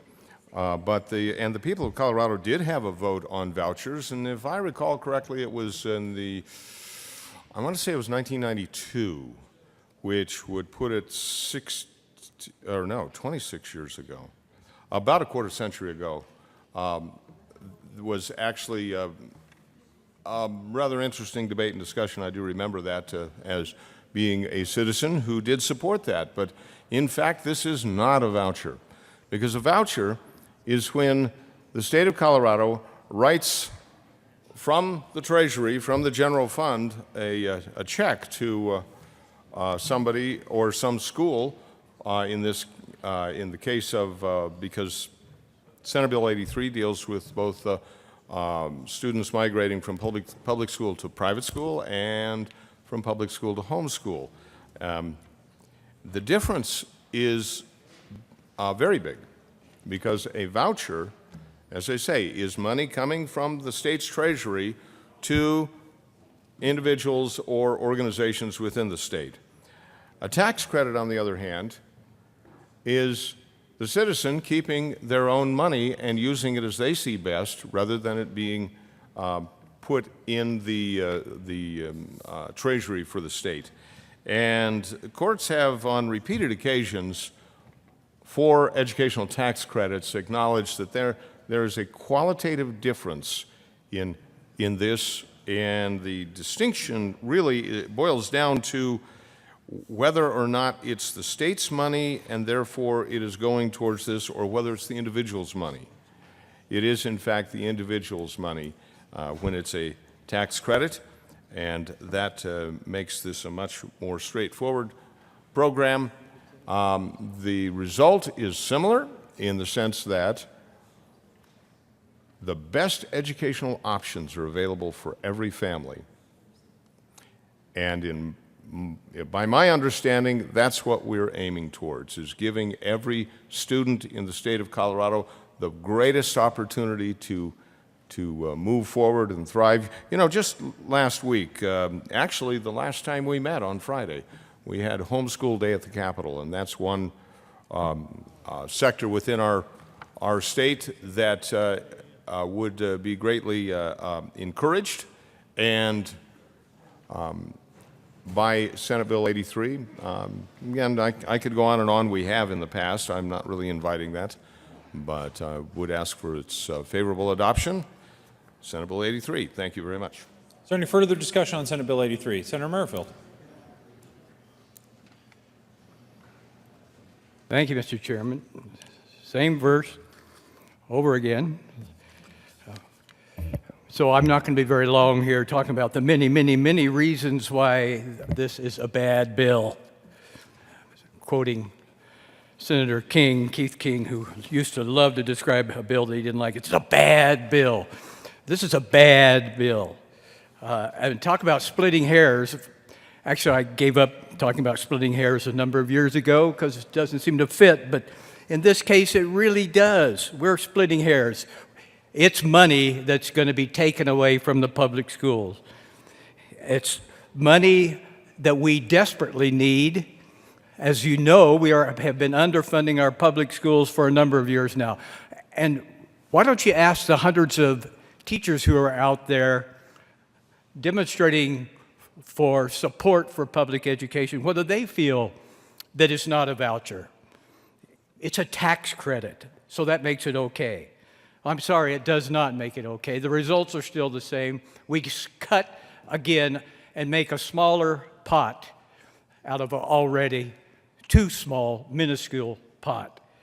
The results are similar, and let's not even get into the constitutionality, although it is a legitimate question. I don't believe, and there are a number of better legal scholars than I, that this would even be constitutional in Colorado.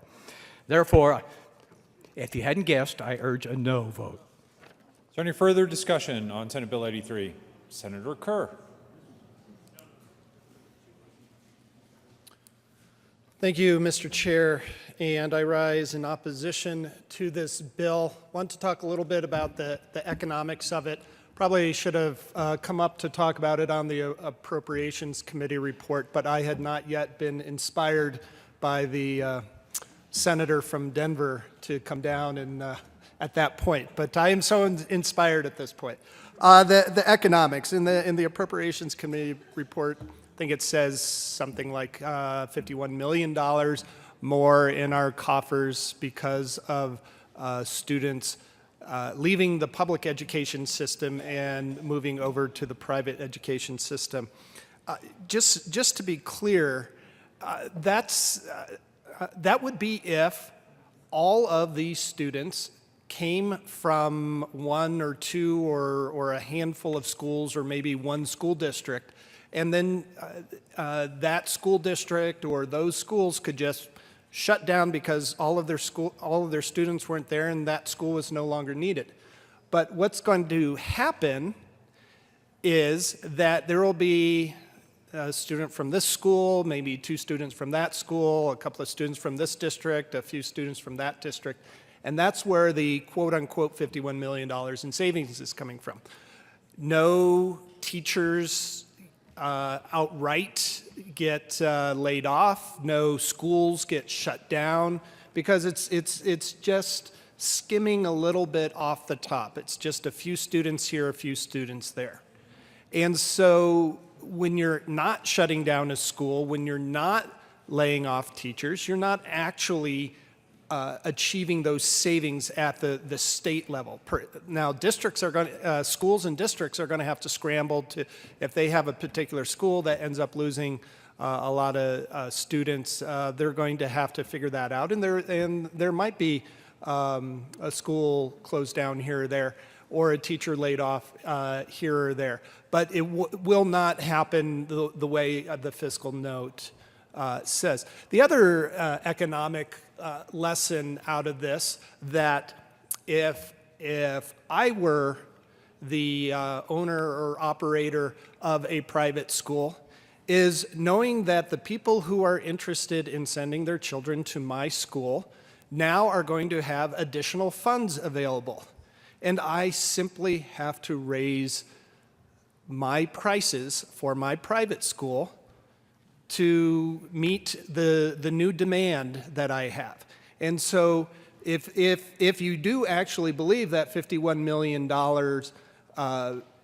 price tag in the appropriations in the fiscal note, that $51 million will soon be realized as profit for the for-profit private schools if they have simple economics in mind when they're running their school. I ask for a no vote on this. I believe it's, I've heard from some senator or senators from El Paso County that it's a bad bill. Is there any further discussion on Senate Bill 83? Senator Todd. Thank you, Mr. Chair, and I rise in opposition to Senate Bill 83. I guess when I look at taxes that are collected for public education, I believe it's a great opportunity for us to enter into what is good for the common whole.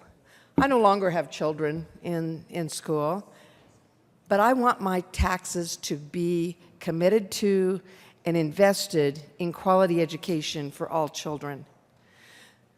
So I think there's this misnomer that, well, you know, I pay my taxes and that X amount of dollars goes for my child. Well, what about those of us that are paying taxes that our children, we don't have children in school?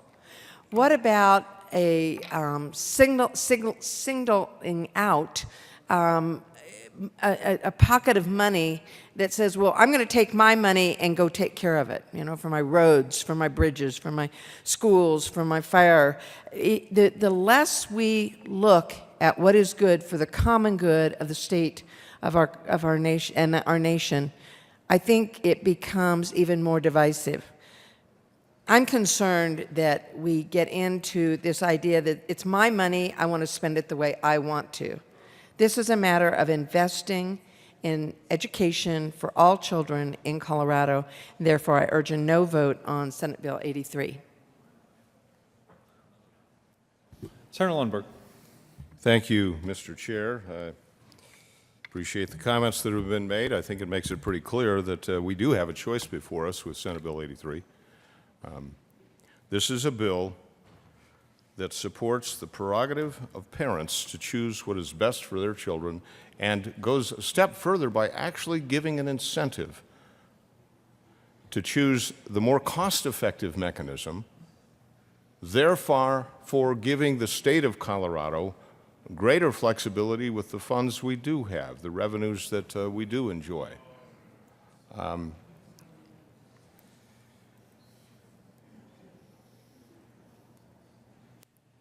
Yeah, I was thinking this through. I think it was 2005 that I first ran this bill. It's 2018. Now, I'll tell you why I've done this. Because this is what needs to be done in order to honor the real goal, as I understand it, that we have, which is to ensure that the next generation receives the very best education possible. And it's to honor those principles of liberty and choice that every citizen and every family should have. I believe that the debate here becomes clearer and clearer as we continue this conversation, that there are those who wish to have the state to have all the money and to be fully in charge. I don't see that as being liberty or anything near what our nation's principles were founded upon. I find that unfortunate, but it's a cold, hard reality that we see. So the choice before you is to vote for Senate Bill 83 and give parents more opportunity to choose, give students more opportunity to learn, give the state more flexibility with the dollars that we do control, or let's just go with the big monopoly of the public schools exclusively. Senate Bill 83 doesn't force anybody into any box. It actually gives choices. And that's why I've been so persistent through the years. Now, those who are in opposition to this can rejoice that this will be the last year I'll be down here making this argument. But we're only one of 50 states, and I'm very happy to report that educational choice options are growing. And when I started back in 2005 with this idea, which really built on a bill that a previous senator had run several years before that, since then, Colorado has become the exception to what I see the movement going, where more and more people are recognizing that parents and students need to have all options before them, and the best policy is the policy that enables and empowers those families to be their very best. This notion that we can make this one-size-fits-all within the public schools, I believe, is a false notion that does not serve us well. I regret that the state of Colorado, and you can rest assured that the other body in this legislature will kill this bill. But someday I believe we're going to get it. We're going to figure it out. And I'm very hopeful and very positive, and I ask for this body to accept it today. Thank you very much. Senator Kafalis. Thank you, Mr. Chair. I have a question for the bill sponsor, and that question is this proposed income tax credit for non-public education, is it a refundable tax credit? Senator Lundberg. Thank you, Mr. Chair. And I appreciate that question because the short answer is no, it is not a refundable tax credit. And that's because I don't want this to be a voucher, because that's what a voucher is. However, what it is a transferable credit.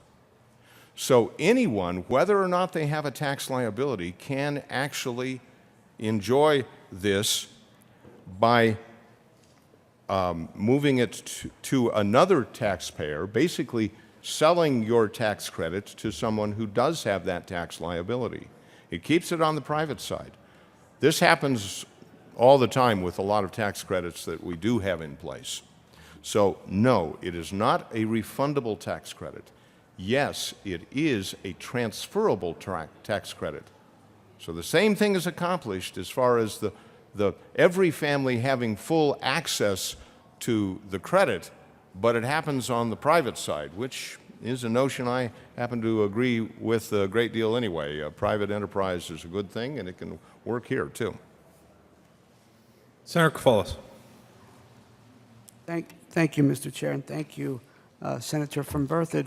So to understand what you just indicated, does that mean that a family that does not have a tax liability Therefore, a family with a lower income, they could get this credit and then transfer it to someone else in order to offset the costs of going to a private school? Senator Lundberg. Thank you, Mr. Chair. The answer is yes. And I did neglect to also note that the tax credit is, you can carry it forward up to 3 years if you just don't happen to have that liability that year. But you're right. A family that is in a low income bracket that will, in their foreseeable future not have that large a tax liability with the state of Colorado's income tax can in fact sell that to another taxpayer. I'm sure there would be a discount of some sort, but actually when I looked around at that, I thought maybe a 10% discount. But I found that there are some areas in the country that have transferable tax credits for educational purposes. It comes up almost to 100%. So yes, it is transferable, and every family can take advantage of that. And I'm sure a market will develop quite rapidly for that on the private side. Is there any further discussion on Senate Bill 83? Seeing none, the motion for the body is the adoption of Senate Bill 83. All those in favor say aye. Aye. All those opposed, no. No. The ayes have it. Senate Bill 83 passes. Clerk, please read the title to Senate Bill 193. Senate Bill 193 by Senator Corman and Representative Carver concerning additional limitations of state agency occupation regulations. Senator Quorum. Thank you, Mr. Chairman. I move Senate Bill 193 and the Appropriations Committee report. To the committee report, Senator Quorum. Appropriations Committee actually is a long report, does several things. For the 2018-19 fiscal year, $40,415 is appropriated into the Department of Agriculture. This appropriation is from the general fund and based on an assumption that the department will require an additional 0.4 FTE to implement this act. $76,887 is appropriated from the Department of Education from the general fund to cover 0.8 FTEs. $40,415 is appropriated to Human Services from the general fund based on the assumption that the department will require an additional 0.4. $40,415 is appropriated from the Colorado Department of Public Health and Environment from the general fund for 0.4. $2,306,226 is appropriated to the Department of Regulatory Agencies. This is appropriated from the general fund is based on the assumption that the department will require 20 point FTEs, and $153,865 is appropriated from the Department of Revenue from the general fund based on 1.7 FTEs. What this says is it takes almost 24 FTEs to reduce regulations.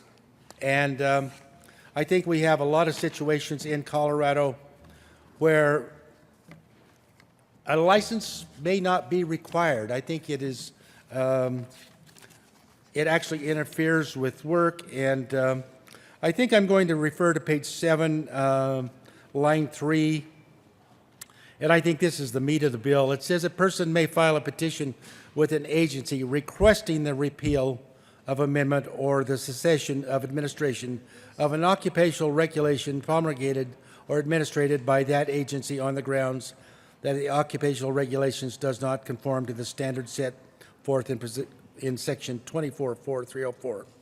The petition must state the specific challenged occupational regulations. If the petition requires that the occupational regulation be amended and not be repealed, the petition must precisely state the proposed amendment.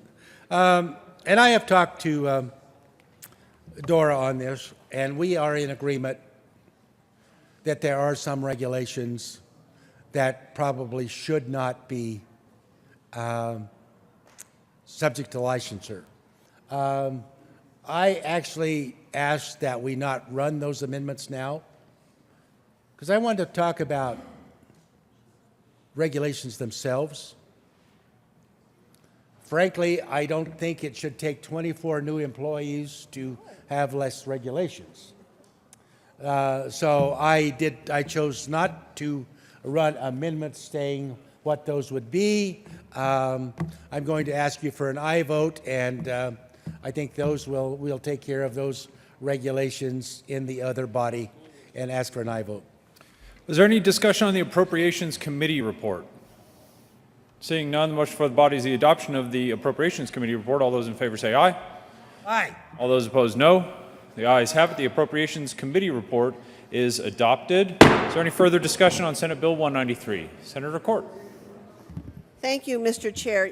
You know, I don't think that this is a bad idea, but I am a little confused because I don't know why we need to do this. The sunsets go through these annually. We see dozens of sunsets that review this. We just had a sunset the other day about licensing managers for HOAs. I've sat through zillions of sunset reviews, and so those seem to get taken care of pretty thoroughly with the regular process. And then doesn't the audit committee listen to a lot of this as well and make recommendations for changes of this sort too?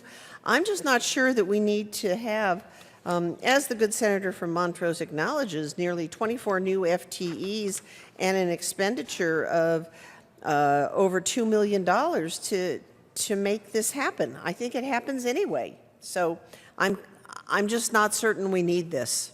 Is there any further discussion? Senator Fields. Thank you, Mr. Chair, and I urge a no vote on Senate Bill 193.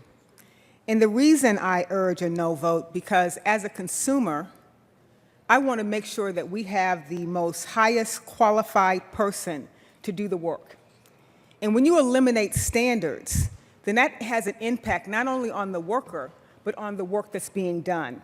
So we need to keep this licensure efforts in place, this regulations in place, because by doing so, by removing it, we are not protecting the consumers. We already know how many frauds that exist right now when we have folks coming in and doing a variety of different things and they're not licensed. It creates this ripple effect when you have to kind of undo or redo someone else's work.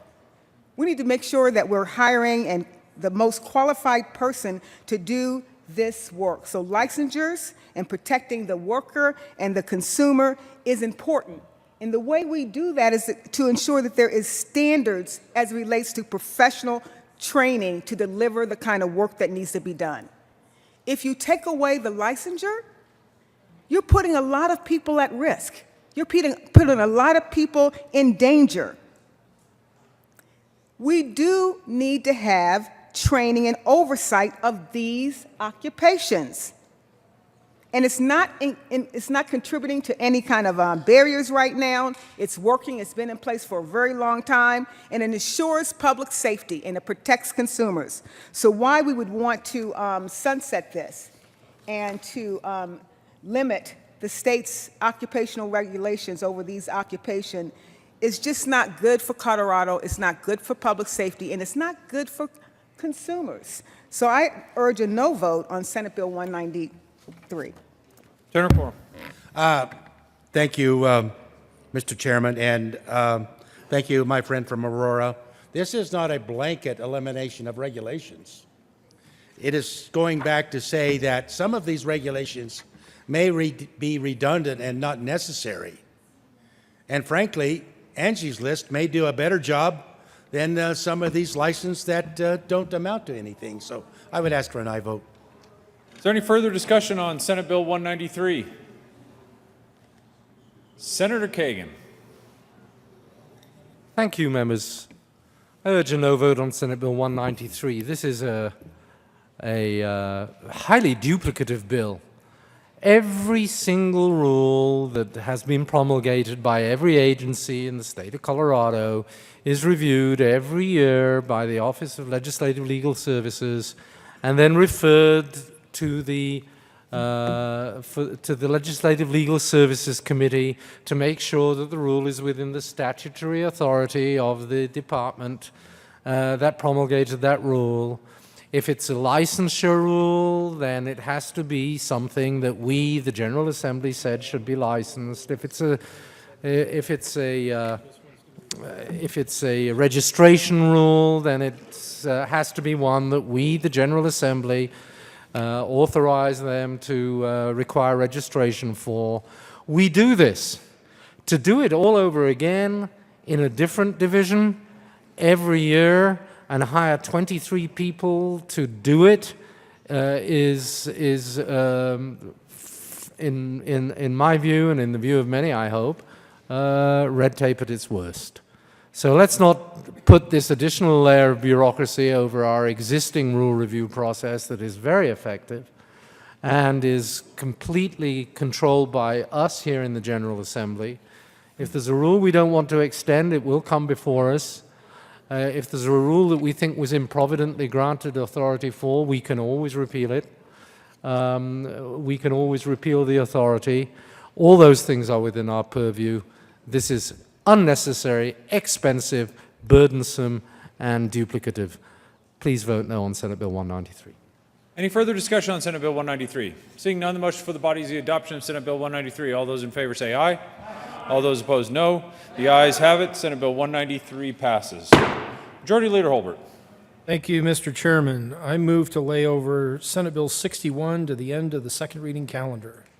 Motion for the body is to lay over Senate Bill 61 to the end of the second reading calendar. All those in favor say aye. Aye. All those opposed, no. The ayes have it. Senate Bill 61 will lay over until the end of the calendar. Majority Leader Holbert. Thank you, Mr. Chairman. I move to lay over Senate Bill 77 to follow Senate Bill 150.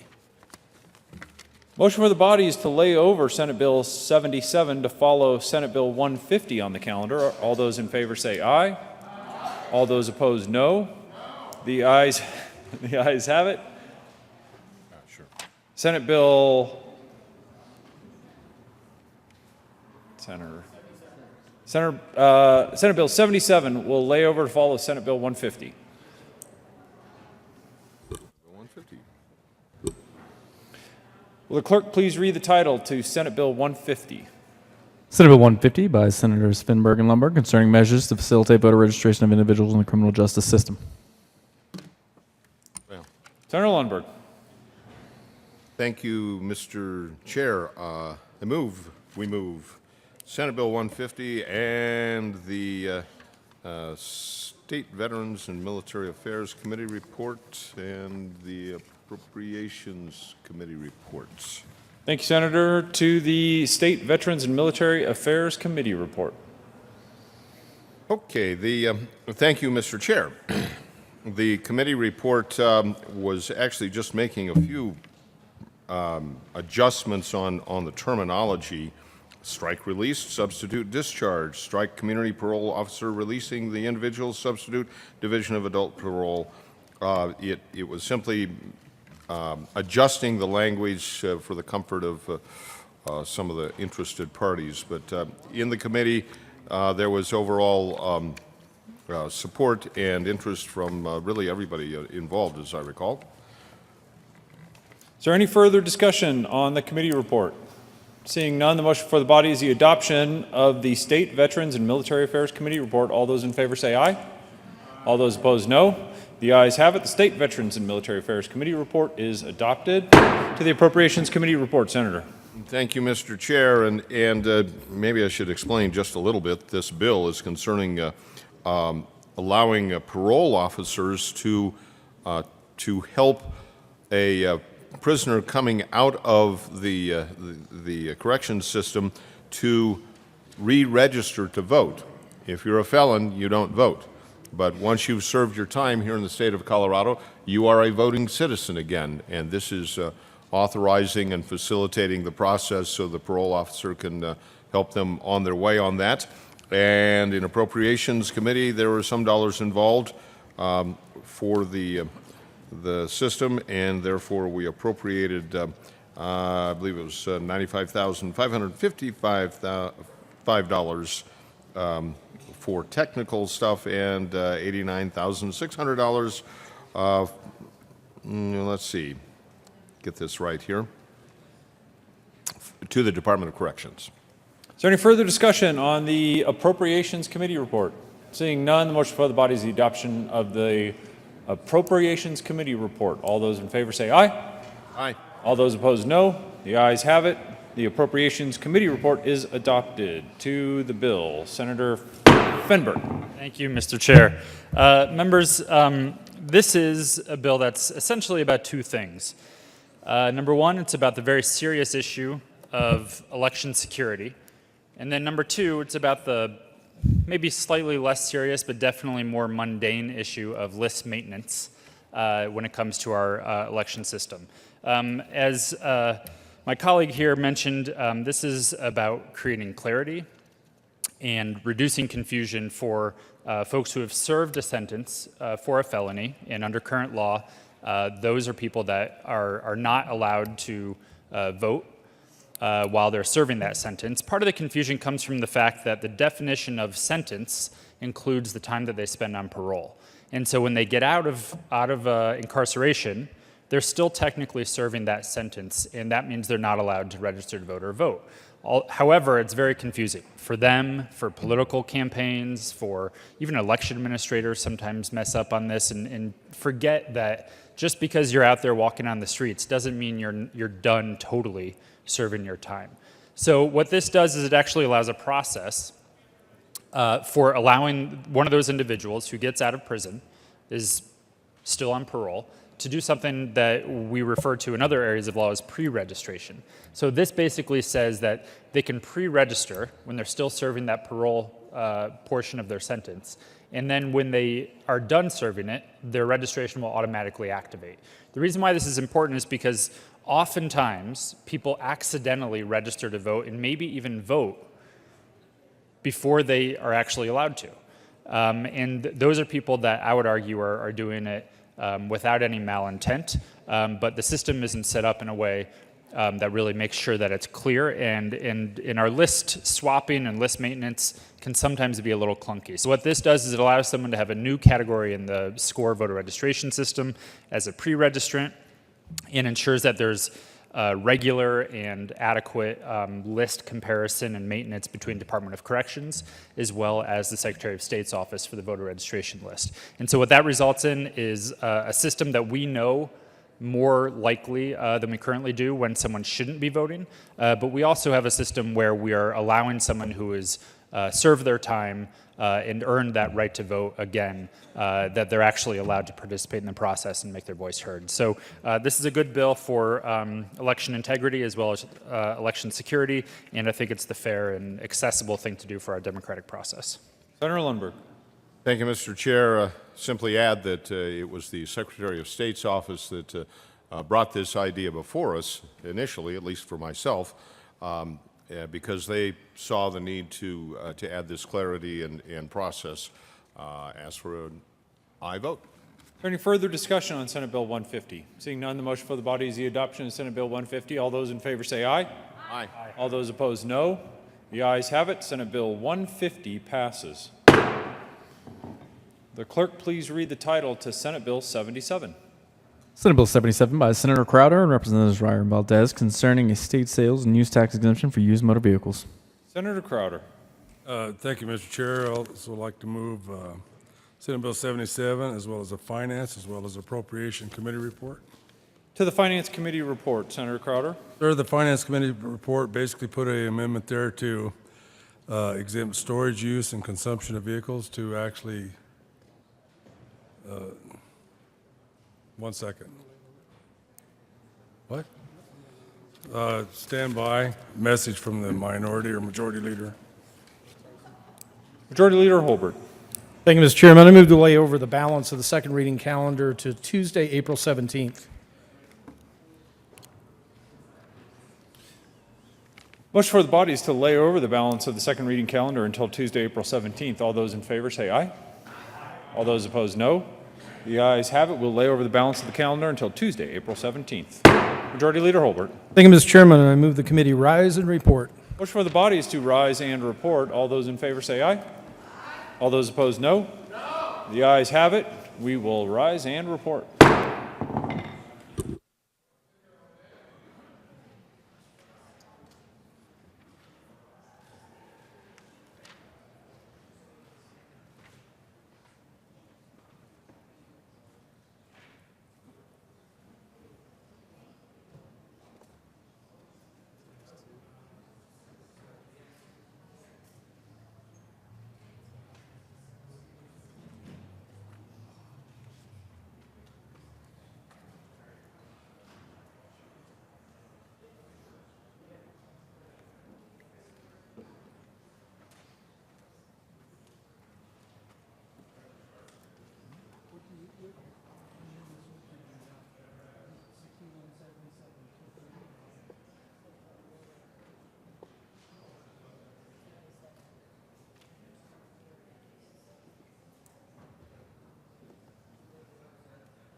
Senate will come back to order. Senator Smallwood. Thank you, Mr. President. Your committee has met and had a whole myriad of bills under consideration. Will the clerk please read the report? Mr. President, your committee of all business lead reports had on consideration the following attached bills being second reading thereof. Makes the following recommendations on Senate Bill 12, Senate Bill 24 as amended, Senate Bill 191 as amended, Senate Bill 145 as amended, Senate Bill 225 as amended, Senate Bill 221, Senate Bill 231, Senate Bill 42 as amended, Senate Bill 85 as amended, Senate Bill 203 as amended, Senate Bill 220 as amended, Senate Bill 83 as amended, Senate Bill 193 as amended, Senate Bill 150 as amended, passes second read order and gross place in the calendar for third reading and final passage. House Bill 1069 passes second read order, revised place in the calendar for third reading and final passage. Senate Bill 77, Senate Bill 230, Senate Bill 61 laid over until 4/17/18 retains place in the calendar. Senator Smallwood. Mr. President, I move for the adoption of the report. Motion before the body is the adoption of the report to the committee of the whole. There is an amendment on the desk. Mr. Carpenter, would you please read Amendment 1 to the committee of the whole on Senate Bill 191 by Senator Zenzinger? Committee of the whole amendment 1 to Senate Bill 191. Senator Zenzinger. Thank you, Mr. President. I move COW 001. Members, this is to Senate Bill 191. I understand that there are questions about why these specific things. And I just have to say, the reason these specific things, or these are the things that are already in the public record of things that have already happened. They're kind of ridiculous things that should have never happened in the first place. And I think it's unnecessary that we should have to call them out and say, please don't do these things. But I feel that it is important to do so because if we're going to increase the fund, if we're going to try and make sure that our impacted communities that are impacted by gaming are able to address those impacts, I want to make sure that the money is going to the right purpose, that we're indeed addressing those concerns. To the specificity of it, I mean, yes, we could create a list that would go on and on and on and on, but I narrowed it to the things that are already out there in the public record, things that have actually happened that, in my opinion, are pretty ridiculous. And so I am asking you to please support COW 001. Thank you. Senator Gardner. Thank you, Mr. President. Well, members, please listen very carefully, particularly over on this side of the aisle. So this committee of the whole amendment wants to say that an amendment did pass that makes exceptions for a very specific set of expenses and costs, not a broad one that would be workable and useful, but one that seems to be, well, I don't know. I assume this is broad in all good faith, but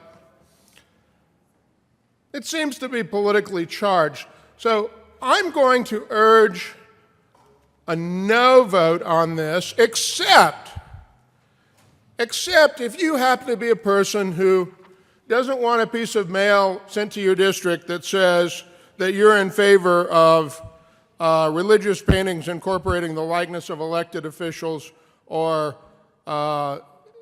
spending of public funds on male facials. If you have some concern about that, feel free to vote no.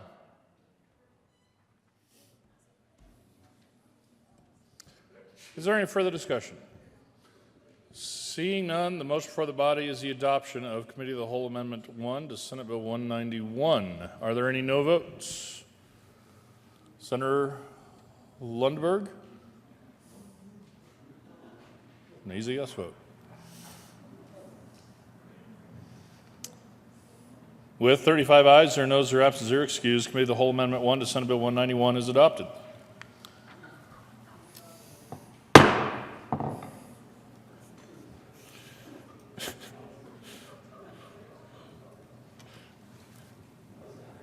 So much for male facials.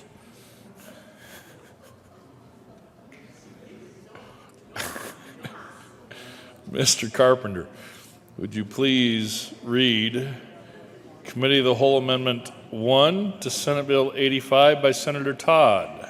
Committee of the whole amendment to 001 to Senate Bill 85. Senator Todd moved to amend the report of the Committee of the Whole to the following. Martinez, you on the floor. Amendment L0. Todd.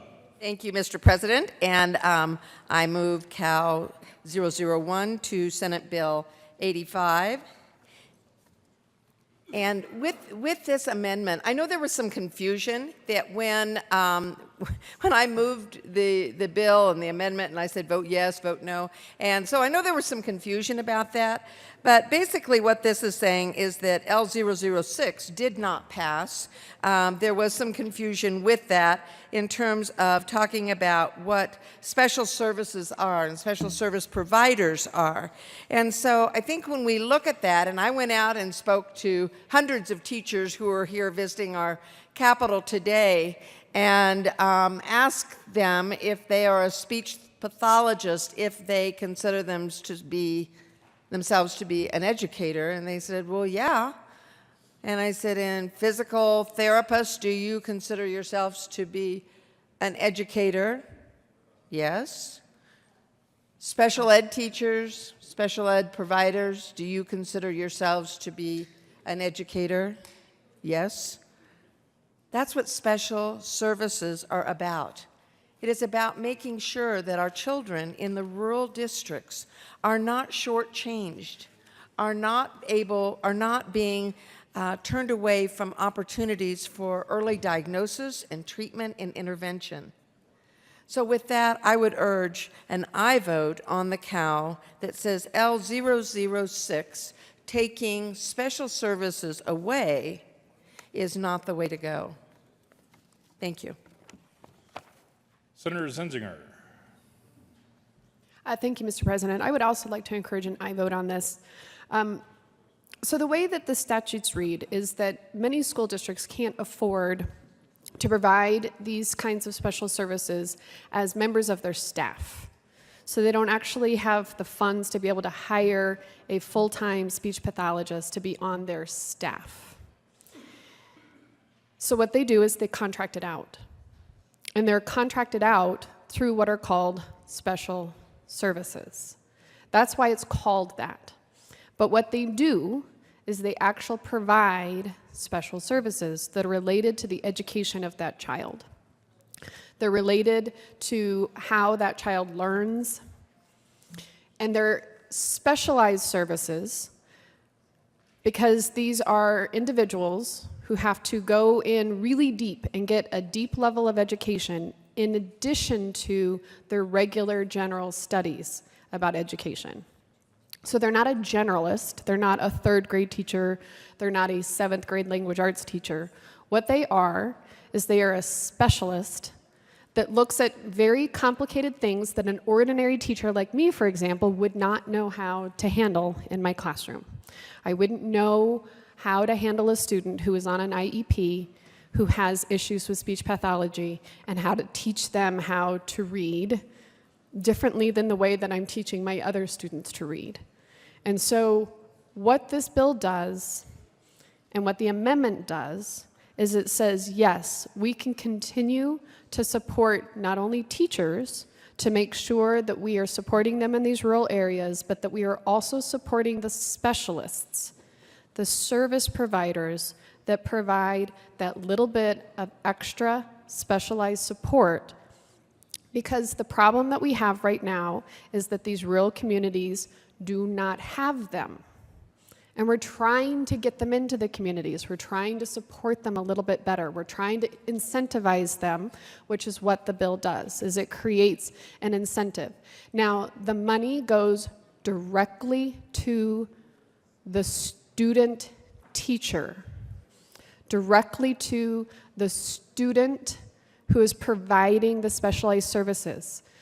So when they go to get their practicum hours, it helps them so that if they are attending college in Colorado Springs, it provides them some financial help so that they can travel the hour and a half to Holly and actually provide the services there. It, at the end of the day, ends up helping our students with those specialized services that they're not currently getting, and we would like them to get more. We really would. We would like to be able to support our rural students to the same level that we're supporting our urban and suburban students. So I would please encourage an aye vote on this Cow amendment. Thank you. Senator Sonnenberg. Thank you, Mr. President, and I would urge a no vote on the Cow amendment. What this does is takes money away from teachers. Now if you remember the conversation earlier, they said teachers and service providers were one and the same. Okay. Let's assume that argument is true.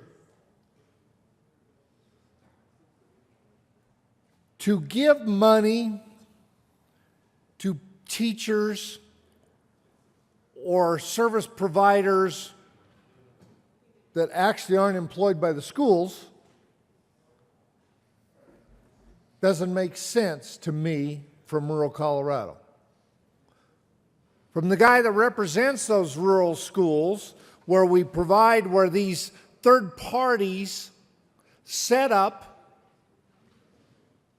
quite frankly, a bureaucracy in which they're supposed to serve a number of different schools, but they don't necessarily are required to meet those schools' needs. They set up what they think the schools need. The way this ought to work, and the way I pushed for years for it to work, is we give the money to the schools can then provide a contract or offer to do those services with that third party, but the third party is accountable to the school. Right now, they're accountable to nobody. That's why I asked for a no on this Cow amendment and keep it specifically so it goes to teachers in our schools. Senator Fields.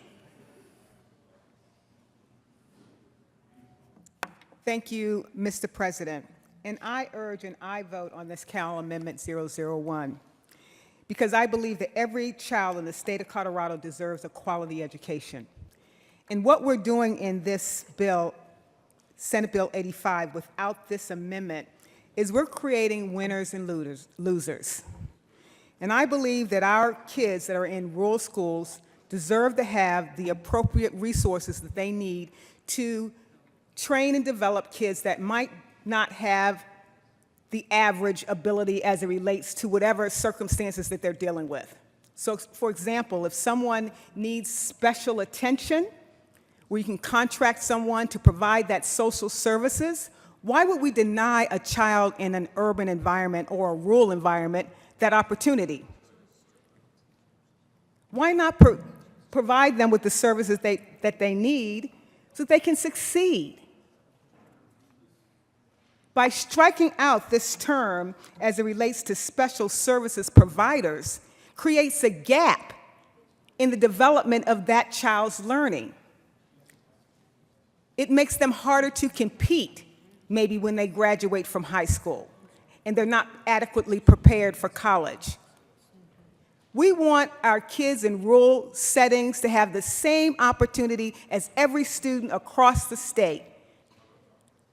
And in our urban schools and other locations, we do provide support services. Why would you want to have an amendment that excludes that opportunity for those kids? We know that in our rural environments, they do have difficulty recruiting and retaining teachers. Some of them are in the math and sciences and other areas, and yet we want to exclude providing special services to kids in the rural location. That just doesn't make a lot of sense to me. So, members, I urge and I vote on this Cal Amendment L001. Senator Kerr. Thank you, Mr. President. I want to tell you about the first time I met Senator Mo Keller. And I'm sure many of you have met Senator Keller over the years, and I know she served on the Joint Budget Committee here in the Senate for several years, and she's doing some great work with mental health services in the state of Colorado right now. So the first time I met Senator Keller was in my classroom, and I was having a parent-teacher conference with a student who was having some learning difficulties. So we set up a special parent conference for this student's two parents. And Senator Keller, I think she was Representative Keller at that time, she was the interpreter because this student, both of his parents were hearing impaired and they spoke American Sign Language. And so in order for me, the teacher, the student's social studies teacher, to communicate with the parents, we needed to have an interpreter. A Senator, then Representative Keller, worked at least in the first semester as an interpreter for Jeffco Schools. She was not a classroom teacher at that time. She was a special service provider. She would provide sign language interpretation when teachers and parents needed to communicate to each other. So that is an example of a special service provider who would not be able to access the benefits that this bill provides. And yes, in my suburban district in Jeffco, we have those special service providers. But got to imagine that there are some students and parents in rural Colorado that need interpreters when they are trying to have a parent-teacher conference. And we need to make sure that we are doing everything we can to provide resources for these various special services. I ask for an aye vote on this amendment. Senator Todd. Thank you, Mr. President, and I won't belabor the importance of this, but I think when we talk about making sure that all children are given opportunities that are equal, I think that's what this bill is about. It's not saying, okay, rural teachers, you know what, we don't think it's really that important for you to get the help and support from mental health services, from speech pathologists, from physical therapists. We're going to let you just figure it out on your own. Being a teacher in a classroom, trying to be all things to all people, is difficult enough. I'm very proud of the professionalism of our teachers. I'm very proud of how so many of them step up. But with some of the challenges that are coming more and more, autism, dyslexia, mental health issues, social services that many of the children and their parents are struggling with, homelessness, even in our rural areas, it's real. And that additional support, these are teachers, these are professional educators. So when we demean them basically by saying, well, they're not professionals, you know, that they're not necessary, I'm saddened by that. And as I stood next to a speech pathologist on the steps just a few minutes ago, I said, why are you here with all these teachers? I said, there are folks in my chamber right now that don't think you're a teacher. They don't think that you are an educator. These are a part of the puzzle.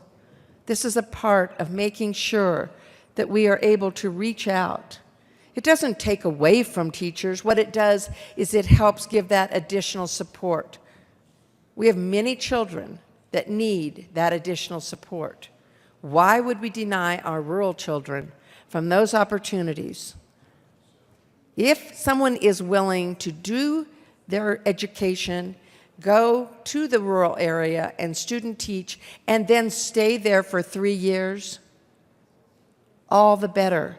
That's what this bill is about. I urge an aye vote on the cow, and thank you for listening. Senator Donovan. Thank you, Mr. President. I too rise to urge an aye vote on this cow, simply because I think it's important that we don't put any additional bookends on how this money could help our communities and our schools. Across my 7 counties, multiple school districts, and dozens of schools, they all have unique challenges, unique student populations, demographics changing, and they know what they may need and who they could possibly recruit and work with. This COW will allow those schools to determine what's best for them and then use the assets that this bill provides to best set up their students for success. So I ask for an aye vote on this COW so that we do not restrict and make our schools even more challenged to get the resources that they need for their students. Thank you, Mr. President. Senator Sonnenberg. Thank you, Mr. President. Let's be clear. This does not put money in the schools. It does not help money with the teachers. It takes money away from teachers to put in other services, such as people employed by any school district. We took out Board of Cooperative Services to provide professional services, but it's still the same thing, provide professional services to students in direct support of education or instructional program. If you have a bucket, if you have $10 and $5 goes to special services and $5 go to teachers, that's $5 less to teachers. I'm asking for you to give all $10 to the teachers. Vote no. Senator Todd. Thank you, and thank you, Mr. President. I'll just close with one final statement, and that is, having served as a teacher for 25 years, having sat on many, many child finds, and working with the collaboration of all partners to help give students a quality education, that's what this is about. It is about the complete child. It is about giving those services, and those special services are professionals. They're not just drop-in, drop-out people that just kind of like kids. They are trained, they are experienced, and they are professionals, educators that work with and collaborate with teachers for the quality services to provide those opportunities for children to be successful. I urge an aye vote on the COW. Is there any further discussion? Seeing none, the motion before the body is the adoption of Committee of the Whole Amendment 1 to Senate Bill 85. Are there any no votes? Senator Hill, Senator Sonnenberg, Senator Baumgardner, Senator Crowder, Senator Cook, Senator Marble, Senator Neville, Senator Coram, Senator Gardner, Senator Martinez-Humenick, Senator Lundberg, Senator Lambert, Senator Tate, Senator Smallwood, Senator Priola, Senator Scott, Majority Leader Holbert. Please add the President. 17 ayes, 18 noes, 0 absent, 0 excused. Committee of the Whole Amendment 1 to Senate Bill 85 is lost. Motion before the body is the adoption of the Committee of the Whole report. Are there any no votes? With 35 ayes, 0 noes, 0 absent, 0 excused, the Committee of the Whole report is adopted. Senate Bill 12, Senate Bill 24 is amended, Senate Bill 191 is amended, Senate Bill 145 is amended, Senate Bill 225 is amended, Senate Bill 221, Senate Bill 231, Senate Bill 42 is amended, Senate Bill 85 is amended, Senate Bill 203 is amended, Senate Bill 220 is amended, Senate Bill 83 is amended, Senate Bill 193 is amended, Senate Bill 150 is amended, passed on second reading, ordered engrossed and placed on the calendar for third reading and final passage.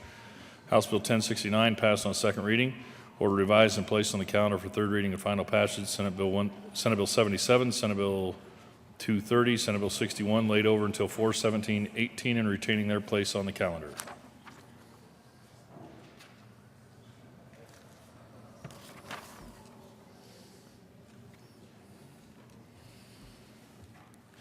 Consideration of resolutions. Majority Leader Holbert.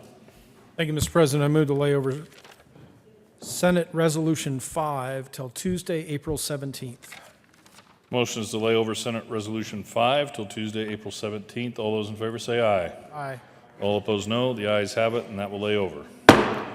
Consideration of Governor's Appointments Consent Calendar. Mr. Carpenter, would you please read all the appointments on the consent calendar?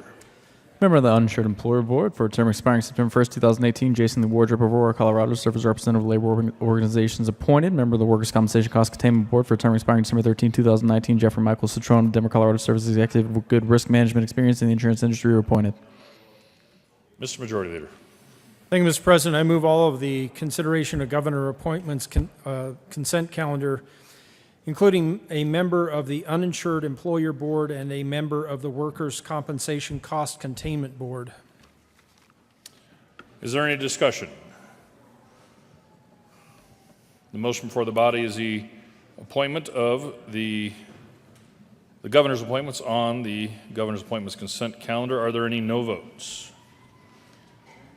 With 35 ayes, 0 noes, 0 absent, 0 excused, the appointments are confirmed. The following persons are appointed to the Uninsured Employer Board: Jason Lee Wardrop, and to the Workers' Compensation Cost Containment Board: Jeffrey Michael Citrone. Delivered to the governor. To the governor for signature on Friday, April 13, 2018, 11:30 a.m., Senate Bill 26 and 149. Message from the House. The House has passed on third reading and transmitted to the Revisor of Statutes House Bill 1301. The House has passed third reading and transmitted to the Revisor of Statutes House Bill 1001, 1355, 1176, 1200. Minutes printed in the House Journal April 13, 2018. The House has passed on third reading and transmitted to the Revisor of Statutes House Bill 1285. The minutes printed in the House Journal April 13, 2018. A minute on third reading is printed in the House Journal April 16, 2018. The House has passed on third reading and returns herewith. Senate Bill 6671, 195, 202. The House has passed on third reading and transmitted to the Revisor of Statutes Senate Bill 144, 76. Minutes printed in the House Journal April 13, 2018. Message from the Revisor. We herewith transmit without comment House Bill 1301 without comment as amended, House Bill 1001, 1176, 1200, 1285, and 1355 without comment as amended, Senate Bill 76 and 144. Message from the governor. May 22nd, 2017, to the Honorable Colorado Senate. Ladies and gentlemen, pursuant to the powers conferred upon me by the Constitution and laws of the State of Colorado, I have the honor to designate, appoint, and submit to your consideration the following: Colorado Water Conservation Board for term expiring February 12, 2020. Celine Nicole Hawkins of Durango, Colorado, a resident of the San Miguel Dolores San Juan Drainage Basin, and a Democrat appointed. Heather Renee Dutton of Del Norte, Colorado, to serve as a representative from the Rio Grande Drainage Basin as a Republican appointed. Jack Martin Goebel of Hasty, Colorado, to serve as a representative from the Arkansas Drainage Basin as an unaffiliated appointed. Agriculture, Natural Resources, and Energy. June 14, 2013, to the Honorable Colorado Senate. Ladies and gentlemen, pursuant to the powers conferred upon me by the Constitution and laws of the State of Colorado, I have the designated, reappoint, and submit your consideration the following: member of the Colorado Agricultural Development Authority Board of Directors for term expiring June 30th, 2021. Hannah Donnell Wilkes of Arvada, Colorado, to serve as a Democrat, to serve as a member with knowledge of agricultural activity in the state and who shall represent the various agricultural operations, geographical regions of the state. Appointed Sincerely Donna Lynn, Lieutenant Governor, acting on behalf of the state, while Governor John W. Hickenlooper is absent for the state. Agricultural, Natural Resources, and Energy. April 9th, 2018, to the Honorable Colorado Senate. Ladies and gentlemen, pursuant to the powers conferred upon me by the Constitution and laws of the State of Colorado, I have the honor to designate, appoint, reappoint, and submit to your consideration the following: members of the Colorado Water Conservation Board for terms expiring February 12, 2021. Karen Atrick of Cowdrey, Colorado, to serve as a representative of the North Platte Drainage Basin as a Republican appointed. Stephen A. Anderson of Olathe, Colorado, to serve as a representative of the Gunnison Uncompadre Drainage Basin as a Republican appointed. James Thomas Yon of Sterling, Colorado, to serve as a representative of the South Platte Drainage Basin and as a Republican reappointed. Sincerely, John W. Hickenlooper, Governor. Agriculture, Natural Resources, and Energy.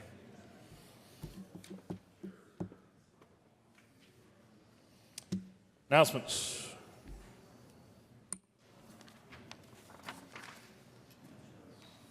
Announcements. Senator Gardner. Excuse me. Thank you, Mr. President. Members of Senate Judiciary Committee and all interested parties, we are going to begin at as promptly as possible, 10 minutes after adjournment. We will be hearing Senate Bill 223, which is last on the calendar. We will nevertheless hear it first this afternoon, right after our appointment confirmation hearing for a member of the Commission on Judicial Discipline. So 10 minutes after adjournment. Thank you. Senator Lambert. Thank you, Mr. President. The Joint Budget Committee will not be meeting today as is currently scheduled on the calendar. Senator Neville. Thank you, Mr. President. Colleagues in Finance Committee, tomorrow, please add one bill to your list that we'll be dealing with, House Bill 1155. It's the sunset bill for continuing physical therapy board functions. We will be hearing that tomorrow in Finance. Senator Todd. Thank you, Mr. President. And I wanted to give a shout out to a group of students from Dalton Elementary School. I don't think they're still in the chamber, but they're somewhere down here. If you see a group of small children walking around, please say hello. Dalton Elementary from Aurora Public Schools. Thank you. Senator Tate. Thank you, Mr. President. Today in the Senate Committee on Business and Labor, we'll be hearing Senate Bill 219 last on the calendar. Thank you. Senator Marble. Thank you, Mr. President. State Veterans and Military Affairs will be meeting as soon as we get off the floor at 1:30. We will start right away. We have 6 bills, so we're hoping to get them all done. Before midnight.